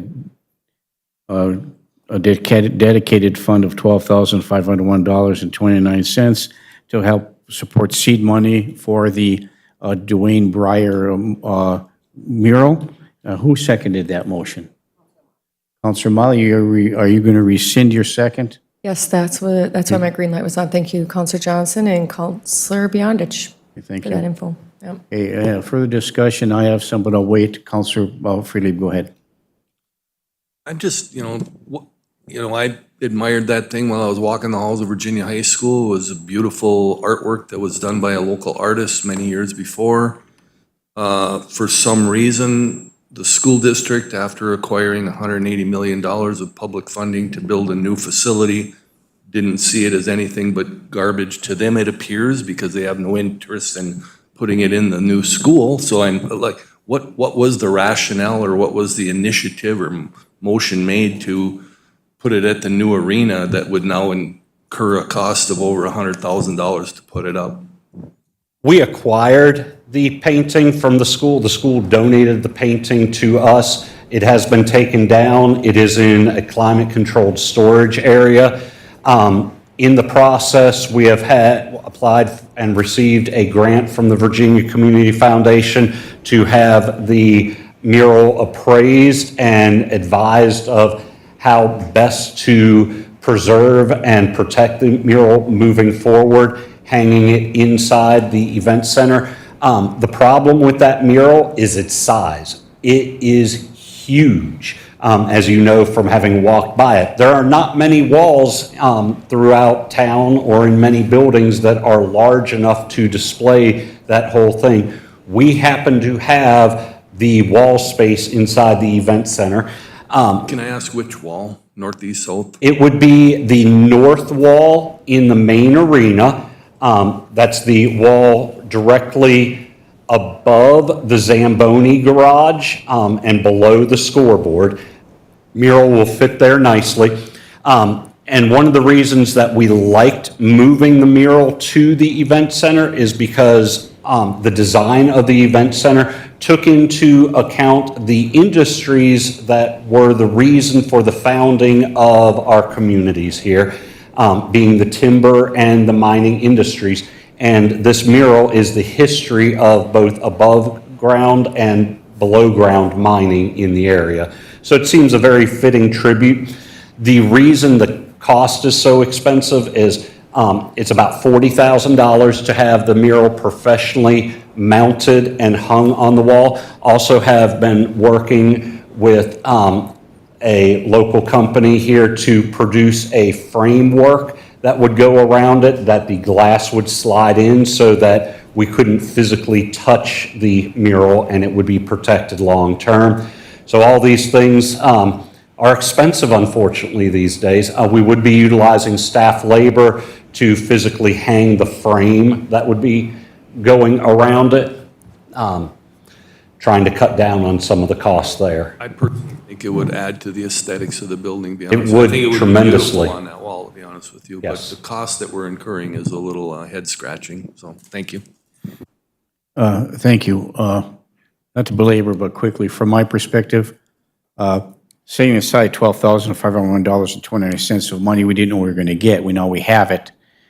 But I think more importantly, that is a very important mural, a very important mural for the history of the city of Virginia. Now, if we don't hang it at the Ontario Memorial Event Center, hang it somewhere else. Where are you going to hang it? So I support the recommendation to set this money aside for seed money. You're never going to get a grant for every single penny that you're going to spend on a project. So this is seed money to glean additional funding to put this mural up. Yes, it's expensive. It's for the long term. It has a significant historic value to this community, just like the Minnesota Historical Society does with all those other projects. I think because this is money that's in this we currently have it in our budget, not for 2024, it's for this year.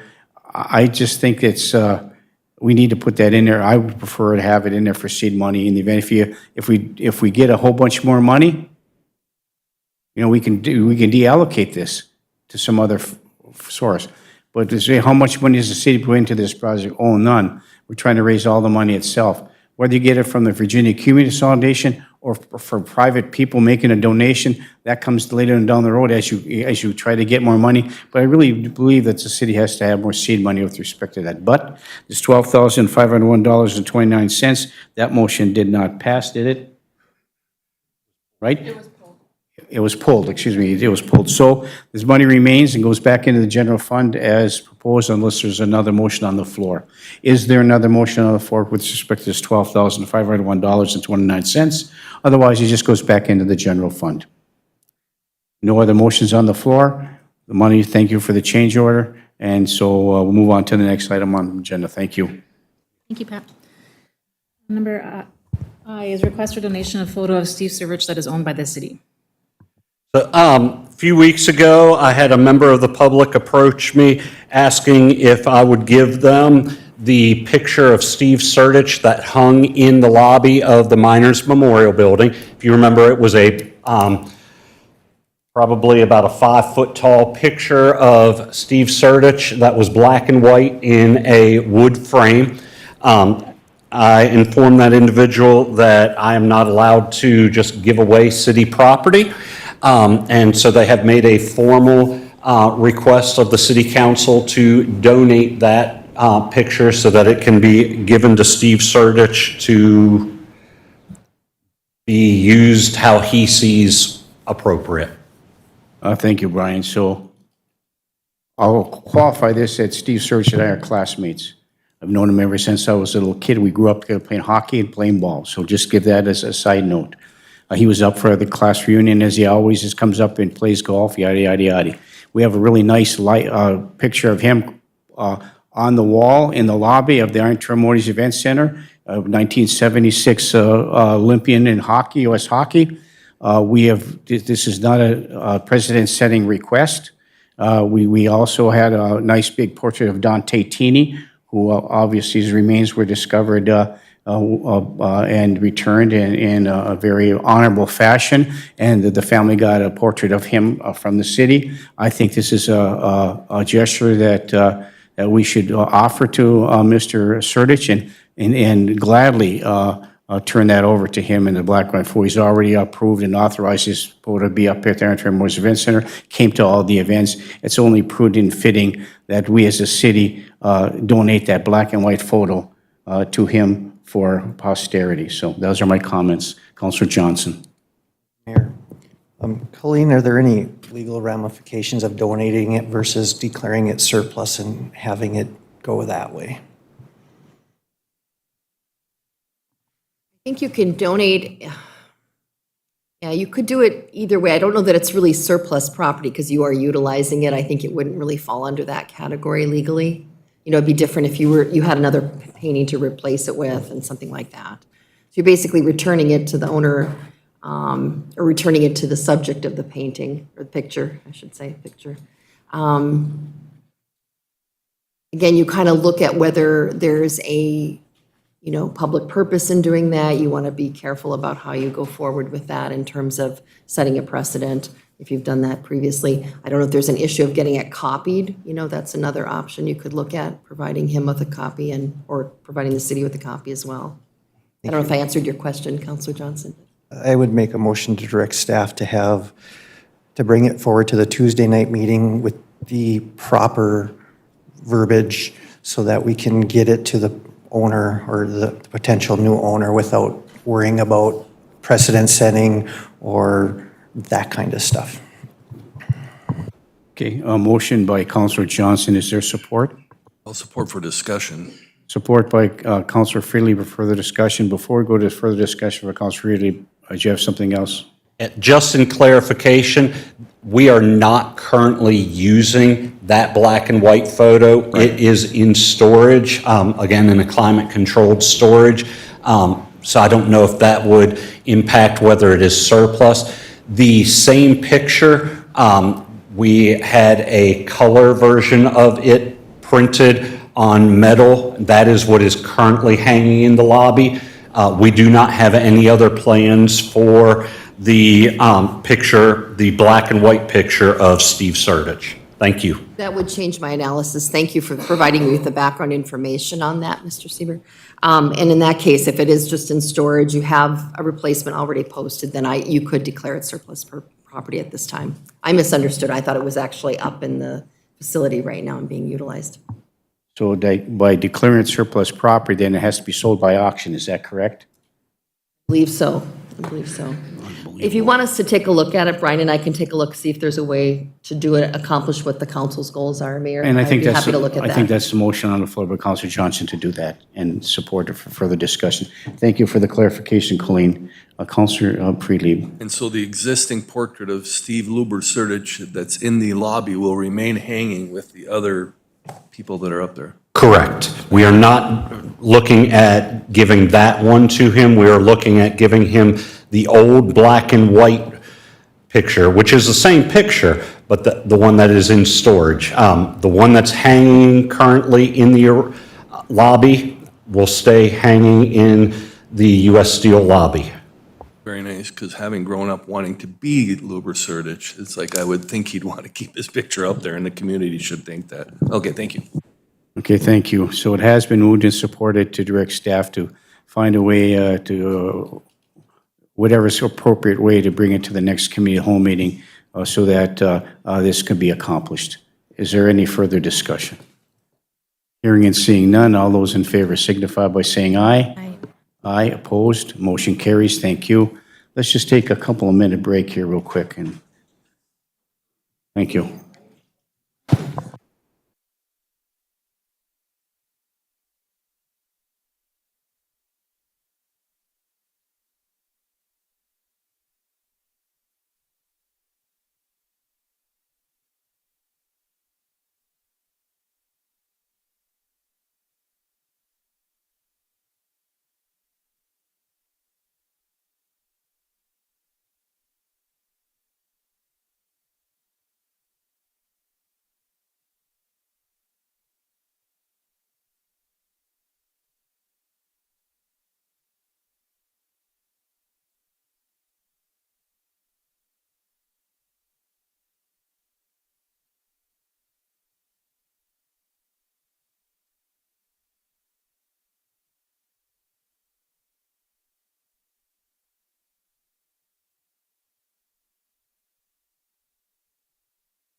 Okay, thank you, everybody. We're back after taking a quick break for the rest of the committee whole meeting. Just a reminder, got some information from the public that if we all as councilors could speak a little more clearly and loudly or closer to the microphone so they can hear us at home, would be greatly appreciated if we could do that. Thank you. Okay, let's move on to the next item along the agenda. Britt? Thank you. The next item is number 5, the request to approve the use of city parking lot behind Riders Bar, which is along 4th Avenue and 1st Street South, to hold a benefit on Saturday, September 23rd, 2023, from 2 p.m. to 8 p.m. I will move the request directing staff to barricade it appropriately for safety. Councilor Johnson moves to approve. Is there support? I'll support. By Councilor Paulson. Is there any further discussion? Hearing and seeing none, all those in favor signify by saying aye. Aye. Aye, opposed? Motion carries. Thank you. Item number 6 is a request to approve the resolution to approve the hire of dual-role firefighter EMT. So moved. Move to approve by Councilor Johnson. Is there support? Support. Support by Councilor Beyondich. Is there any further discussion? I'm sorry, supported by Councilor, who now? Yeah, I heard two motions. I wasn't sure who said what. So let's clarify. Motion to a second by Councilor Barnzelli. Thank you. Thank you. Any further discussion? Hearing none, all those in favor signify by saying aye. Aye. Opposed? Motion carries. Item number 7 is a request to approve placement of Officer John Hodgkins in the school resource officer position. So moved. Move to approve by Councilor Johnson. Is there support? Support for discussion. Support by Councilor Motley for discussion. Further discussion, Councilor Motley. So we move him into this position, but due to everything happening down in the cities or the special meeting may or may not happening, he's technically not going to be in-house. It's just per the email, per the chief. Okay. So we're going to be okay with approving this the way it is today. Yes, and I think the goal and objective of the police chief is to place him in that position where he can respond to the school upon request. So he'll be dedicated to the school, but not in the school. So if the school has an issue, he can respond to the school and take action. So it's kind of like the state law is so convoluted that it handcuffs the school resource officer that's currently in the school. In this particular case, he'll be dedicated to respond to the school, but not be the school resource officer inside the school. So he would be the dedicated officer doing that. So that officer can take the appropriate action in order to comply with the state law. Okay, thank you. So it has been moved and supported. Is there any further discussion? Hearing and seeing none, all those in favor signify by saying aye. Aye. Aye, opposed? Motion carries. Thank you. And we jump down to item number 9, approve the access use license agreement with RGGS Land and Minerals for ditching. Move to approve. Move to approve by Councilor Paulson. Is there support? Support. By Councilor Beyondich. There were two of you there. Is there any further discussion? Hearing and seeing none, all those in favor signify by saying aye. Aye. Aye, opposed? Motion carries. Item number 10 is a request to approve the resolution declaring items as surplus. So moved. Moved by Councilor Motley, supported by Councilor Johnson. Is there any further discussion? Hearing and seeing none, all those in favor signify by saying aye. Aye. Aye, opposed? Motion carries. Item number 11 is approve the cooperative fire protection agreement with the Minnesota Department of Natural Resources, Division of Forestry, and the Virginia Fire Department. So moved. Yeah, move to approve by Councilor Motley. Is there support? Support by Councilor Freely. Further discussion. This is an agreement that we have on a regular basis. Any response by the fire department to this request will be reimbursed based on our costs. So moved and supported. Is there any further discussion? Councilor Paulson. Thank you, Mayor. I was just wondering, Eric, if there has been any increase in payments from last year to this year that the state is offering on the chart that's been provided. We have Assistant Chief here today. Morning. Morning. I don't know, honestly. I wasn't in this position last year, so I didn't see the contract. I do know this is pretty standard throughout the fire service. It's kind of a boilerplate contract that comes out from the state and. Thank you for that. Yep. And I believe the contract does indicate it's reimbursable based upon current expenses from the USDA to back to the fire department if you have to respond. Is that correct? There's a set schedule, if you look, depending on what kind of apparatus, whether it's an ambulance or an engine. The first 2 hours and then rounded every half an hour after that. So a type 1 engine, like for structural, is reimbursed at a higher amount than a type 6 wildland engine is. Sure. And then for every added personnel beyond what is allocated, it's a $15 per personnel addition to the reimbursement. Thank you, Eric. Moved and supported, right? Any further discussion?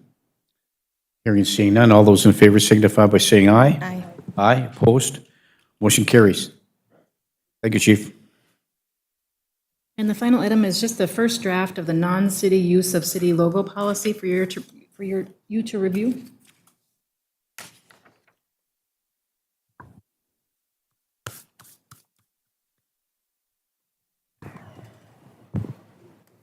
Councilor Motley? I just want to echo, I still think the city logo should be only used for city business, but here we are. So under procedures, which is page 80 in the middle, the requests for non-city use logo form shall be submitted to the blank. So is that the city council or who would that be? Wherever you'd like them to be. I don't know who you'd like this to be. This is just my first run at this. I think the city council would probably be the final approval. And so the first draft would probably be submitted to Pam for initial review and then the second for the council. Okay, thank you. Thank you, Councilor Motley. Councilor Paulson? Thank you, Mayor.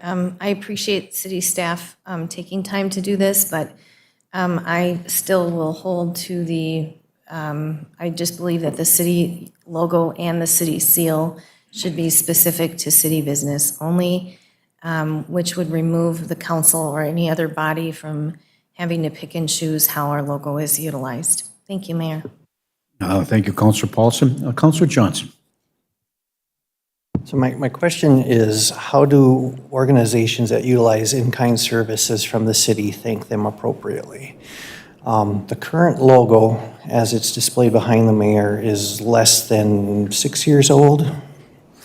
And when it comes to marketing and branding, having a logo that is recognizable and throughout the city, and obviously very recognizable, is super important.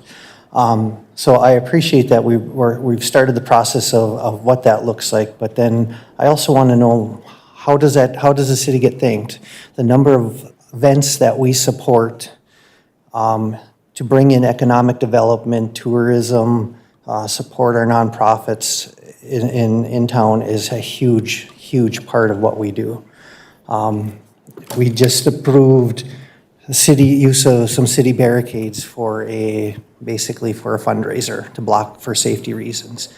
Now, do I think the city logo should be there? No, but I would think that the folks would like to thank the city of Virginia for their support as they're moving forward.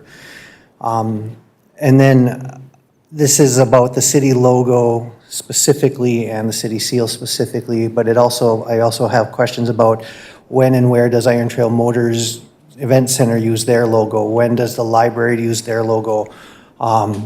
Does the Human Rights Commission need to come up with their own logo? Because part of the task from the state as human rights is to promote equality and equity. When does Public Works need their own logo so that when they're providing support, that it needs to be out there? One of the things that we hear is, what's the city doing? And by not saying, hey, this is your city supporting you, what are we doing?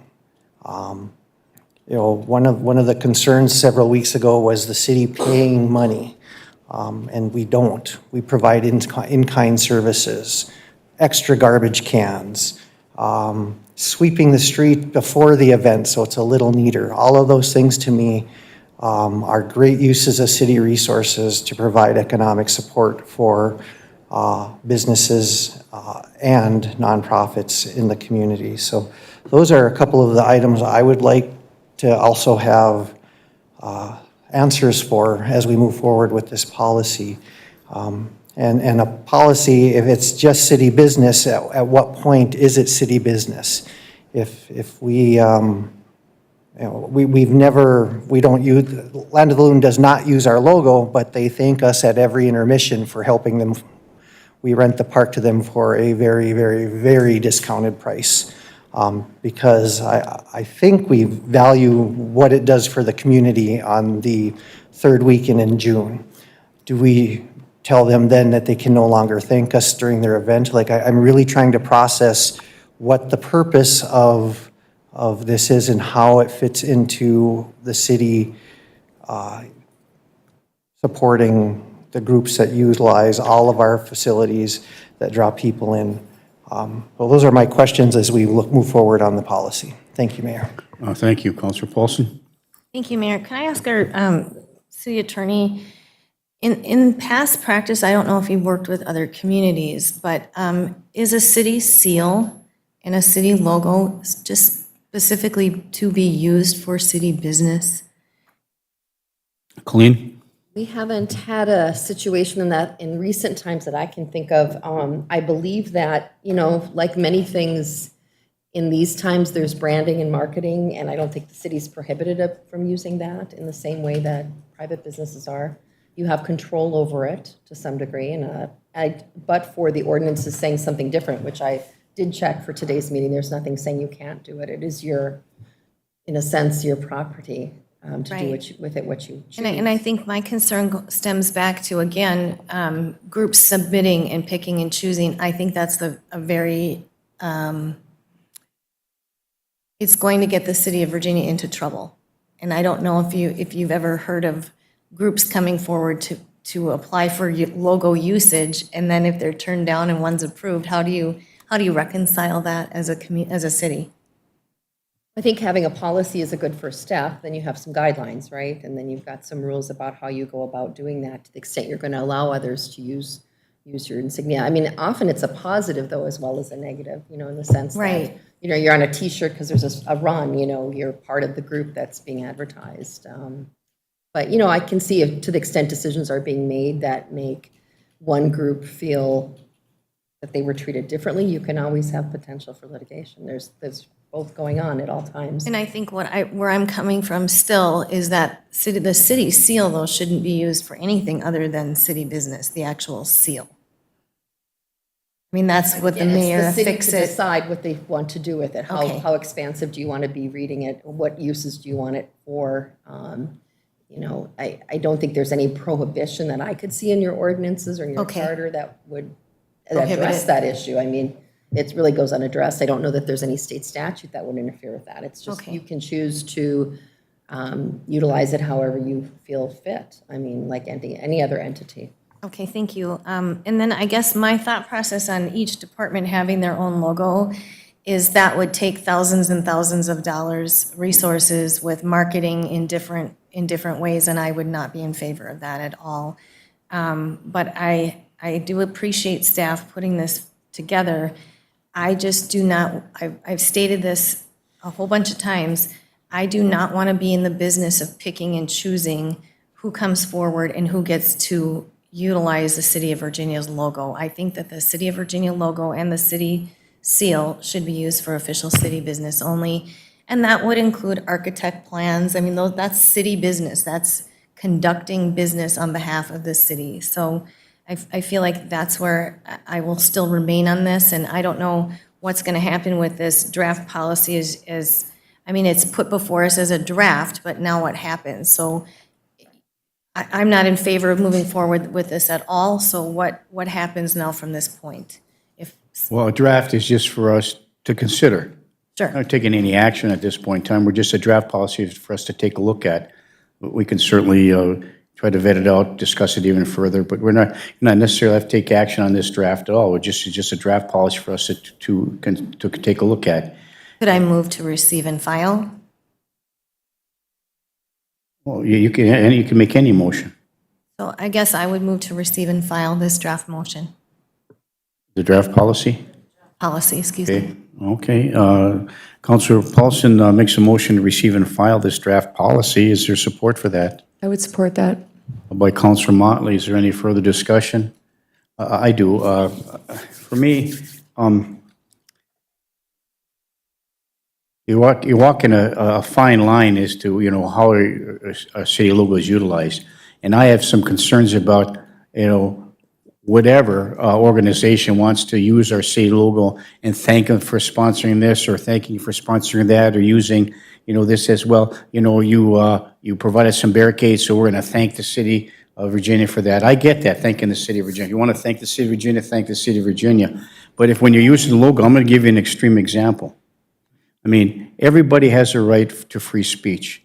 We all agree that living in this country, you can say and do what you want as long as you're not hurting others. You may not agree with what they do, or whatever the organization is, but they have a right to do it. So I'm going to give the extreme example. So say the KKK comes into Virginia, Minnesota, and wants to hold a parade rally like they went a few years back. And so they are asking for permission to have this parade permit, which, they have a right to get one and pay for it if they want. So they have this parade permit. And so on their logo for their advertising their parade, they'll say, thank you to the city of Virginia for giving us a parade permit, allowing us to participate, and put a splash our logo over the top. Is that acceptable, to use our logo for that? You want to thank the city of Virginia? Thank the city of Virginia.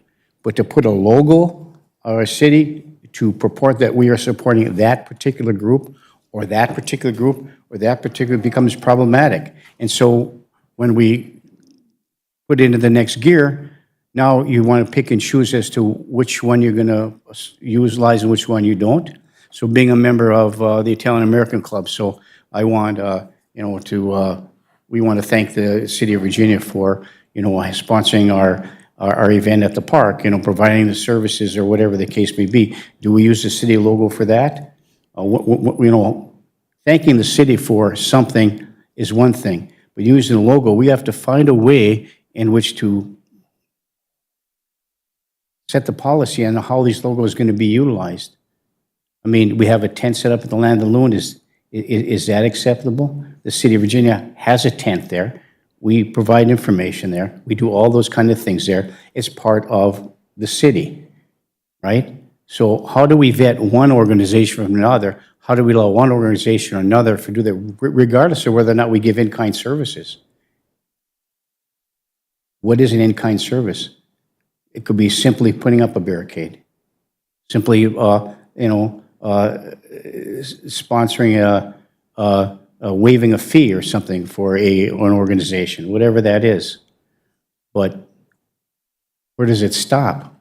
I mean, I think sometimes when that city logo is used, there's a perception that the entire city of Virginia is supportive of a certain event, and that it polarizes other segments of the community in that regard.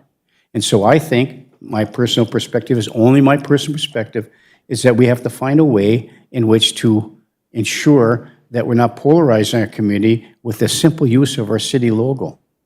I mean, we all have to be inclusive. We all have to have the opportunity to give everybody that chance to express their viewpoints, whatever the case may be, whoever it is, whatever organization it is. But using the city logo to prompt that can be polarizing to this community. So we have to find that fine line. And this policy is just a start for us to review and discuss. Those are my comments. Thank you.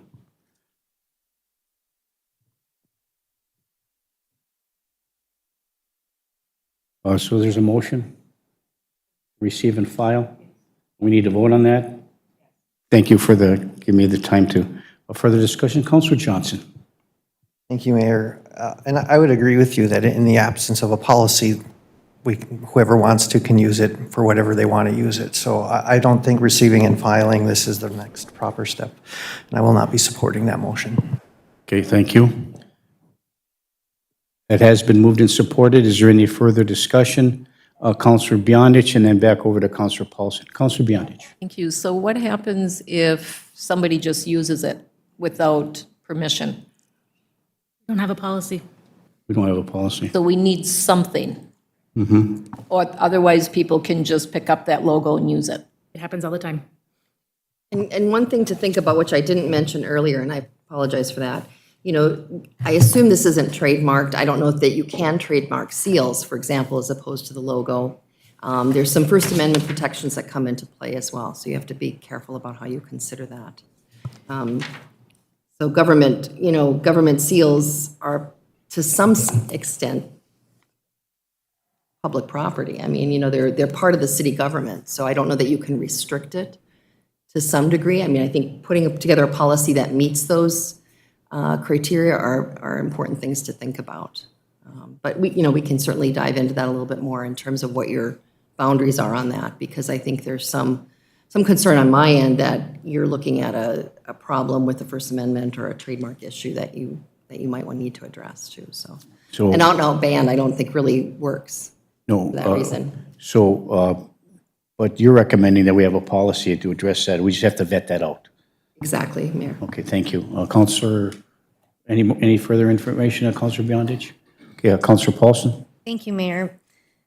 And the reason I was suggesting to receive and file this as this draft is because it's not close to what I'm thinking, what direction I would go.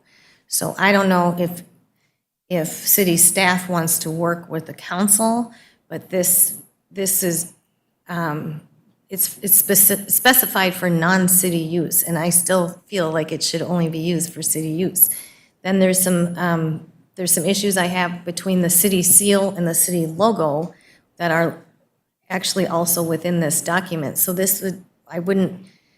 unless we want to sit and massage a draft, I'm not in favor of what the language is in here, and nor were we consulted. We were just, I guess staff was directed to come up with a policy, and we didn't really give any input. So I feel like this doesn't represent, for me personally, it does not represent anything that I would ever approve, and that's why I suggested receiving and filing. But if we need to have something on our books for a policy, I'm okay with that.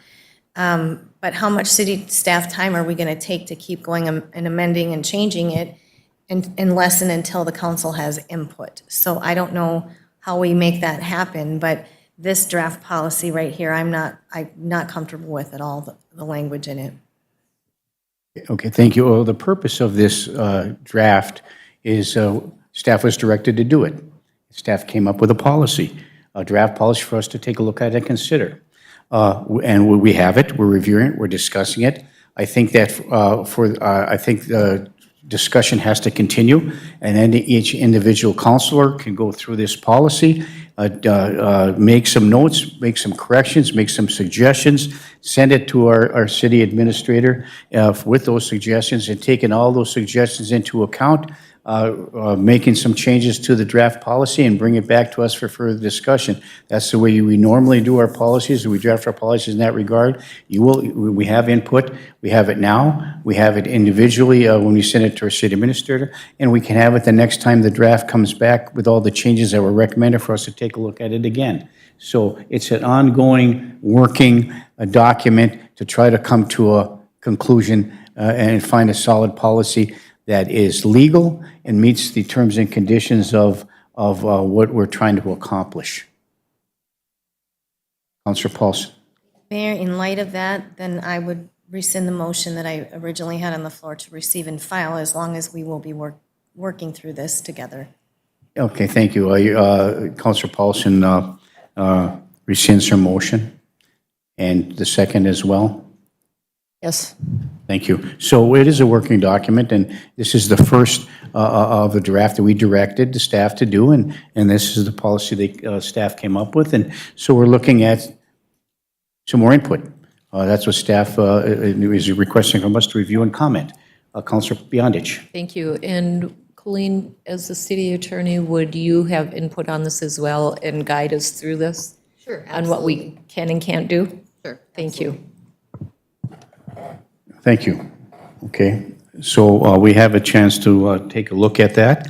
We have the policy before us, Any questions or comments right now? We'll be glad to continue to discuss.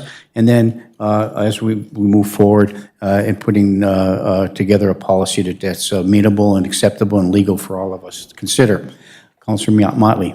This policy would make me a lot more happy if it just said logo policy for city use only. Okay. Thank you, Mayor.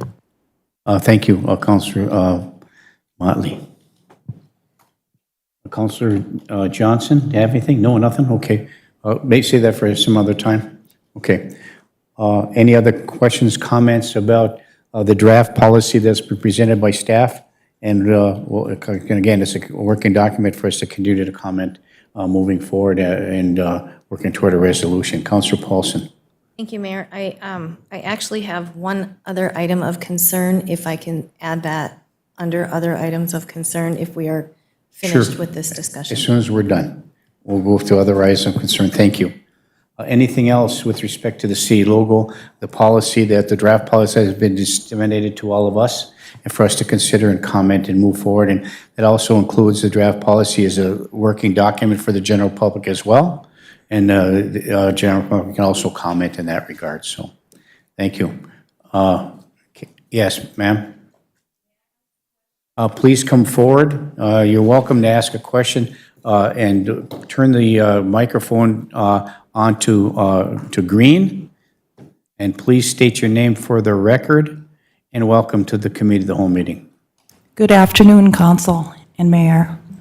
And you are? Esteemed colleagues, I'm Kathy Merkel, Okay, thank you. a wonderful citizen from Virginia. I just have a very quick question, and thank you for including me.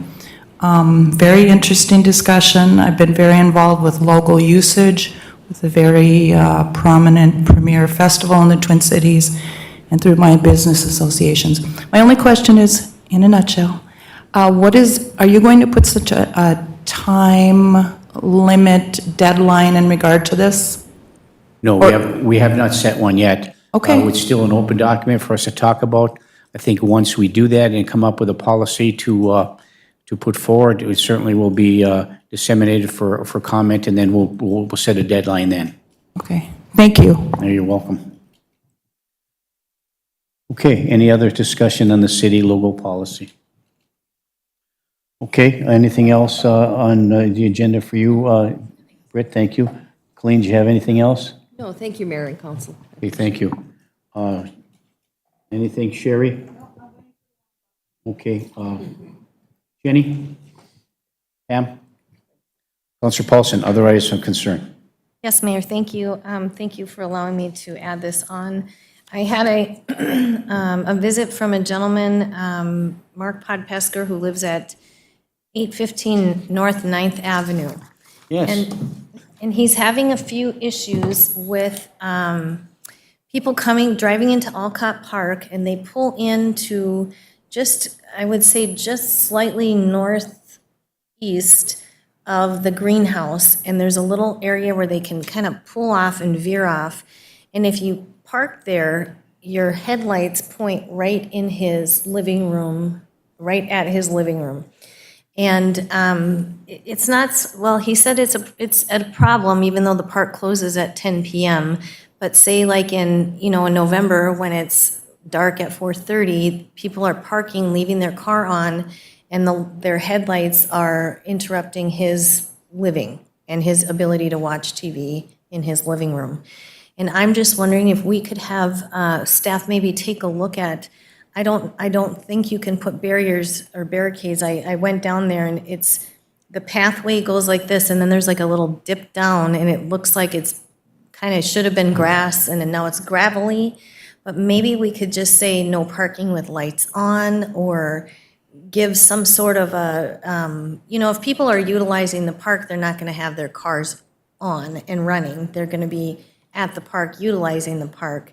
But if their cars are sitting there running, they're in their car and doing what, I'm not exactly sure.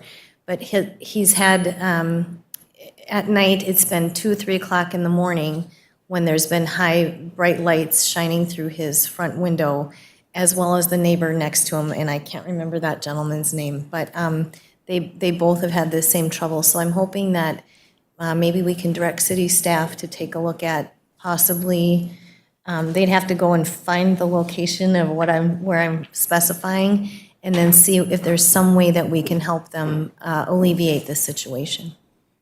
Yeah, the police department has already had conversation with that resident about that, an extended conversation. And so maybe there's something that can be brought up at the staff meeting, and maybe the police department also always had some solution. I know they did have a conversation with that resident. Very good, thank you, Mayor. You're welcome. Councilor Beyondich. Thank you. Is the park, we have a curfew at the park, is it not locked? Is it, don't they shut the gates? We set the curfew, At 10 PM. so the gates are shut? Yeah, but then that just went into effect not too long ago. Oh, okay, so the gates, Yep, it was when it the should parking, when the alleviate the problem. traffic loop changed. It changed, it became a problem. He's lived there for quite a long time. And when we changed the traffic, that's when the problem occurred. An unintended consequence of our changing the traffic pattern up there. So just to be clear, the gates do get locked in the evening and The opened evening. at night? Yes. Okay, thank you. And we did, I did talk to Mr. Popesker too. We did encourage him to call the police when this occurs so that we can also see what they're doing in the park in that late of the evening, because we want to know what's going on in there too. And that does help a little bit, but in the wintertime, when it gets dark at 4:30 in the afternoon, you still have that much time left, in that regard, so. But as long as the gates are locked at night, then we don't have to worry about people being in there. Okay, thank you. Thank you. Okay, thank you, Councilor Paulson, for bringing that up. Any other items of concern to come before the committee of the whole meeting today? Seeing none, we will stand adjourned. This committee of the whole meeting, it is 11:38 a.m., and we will reconvene for our budget meeting at 1 p.m. Thank you, everybody. See you at 1. We stand adjourned.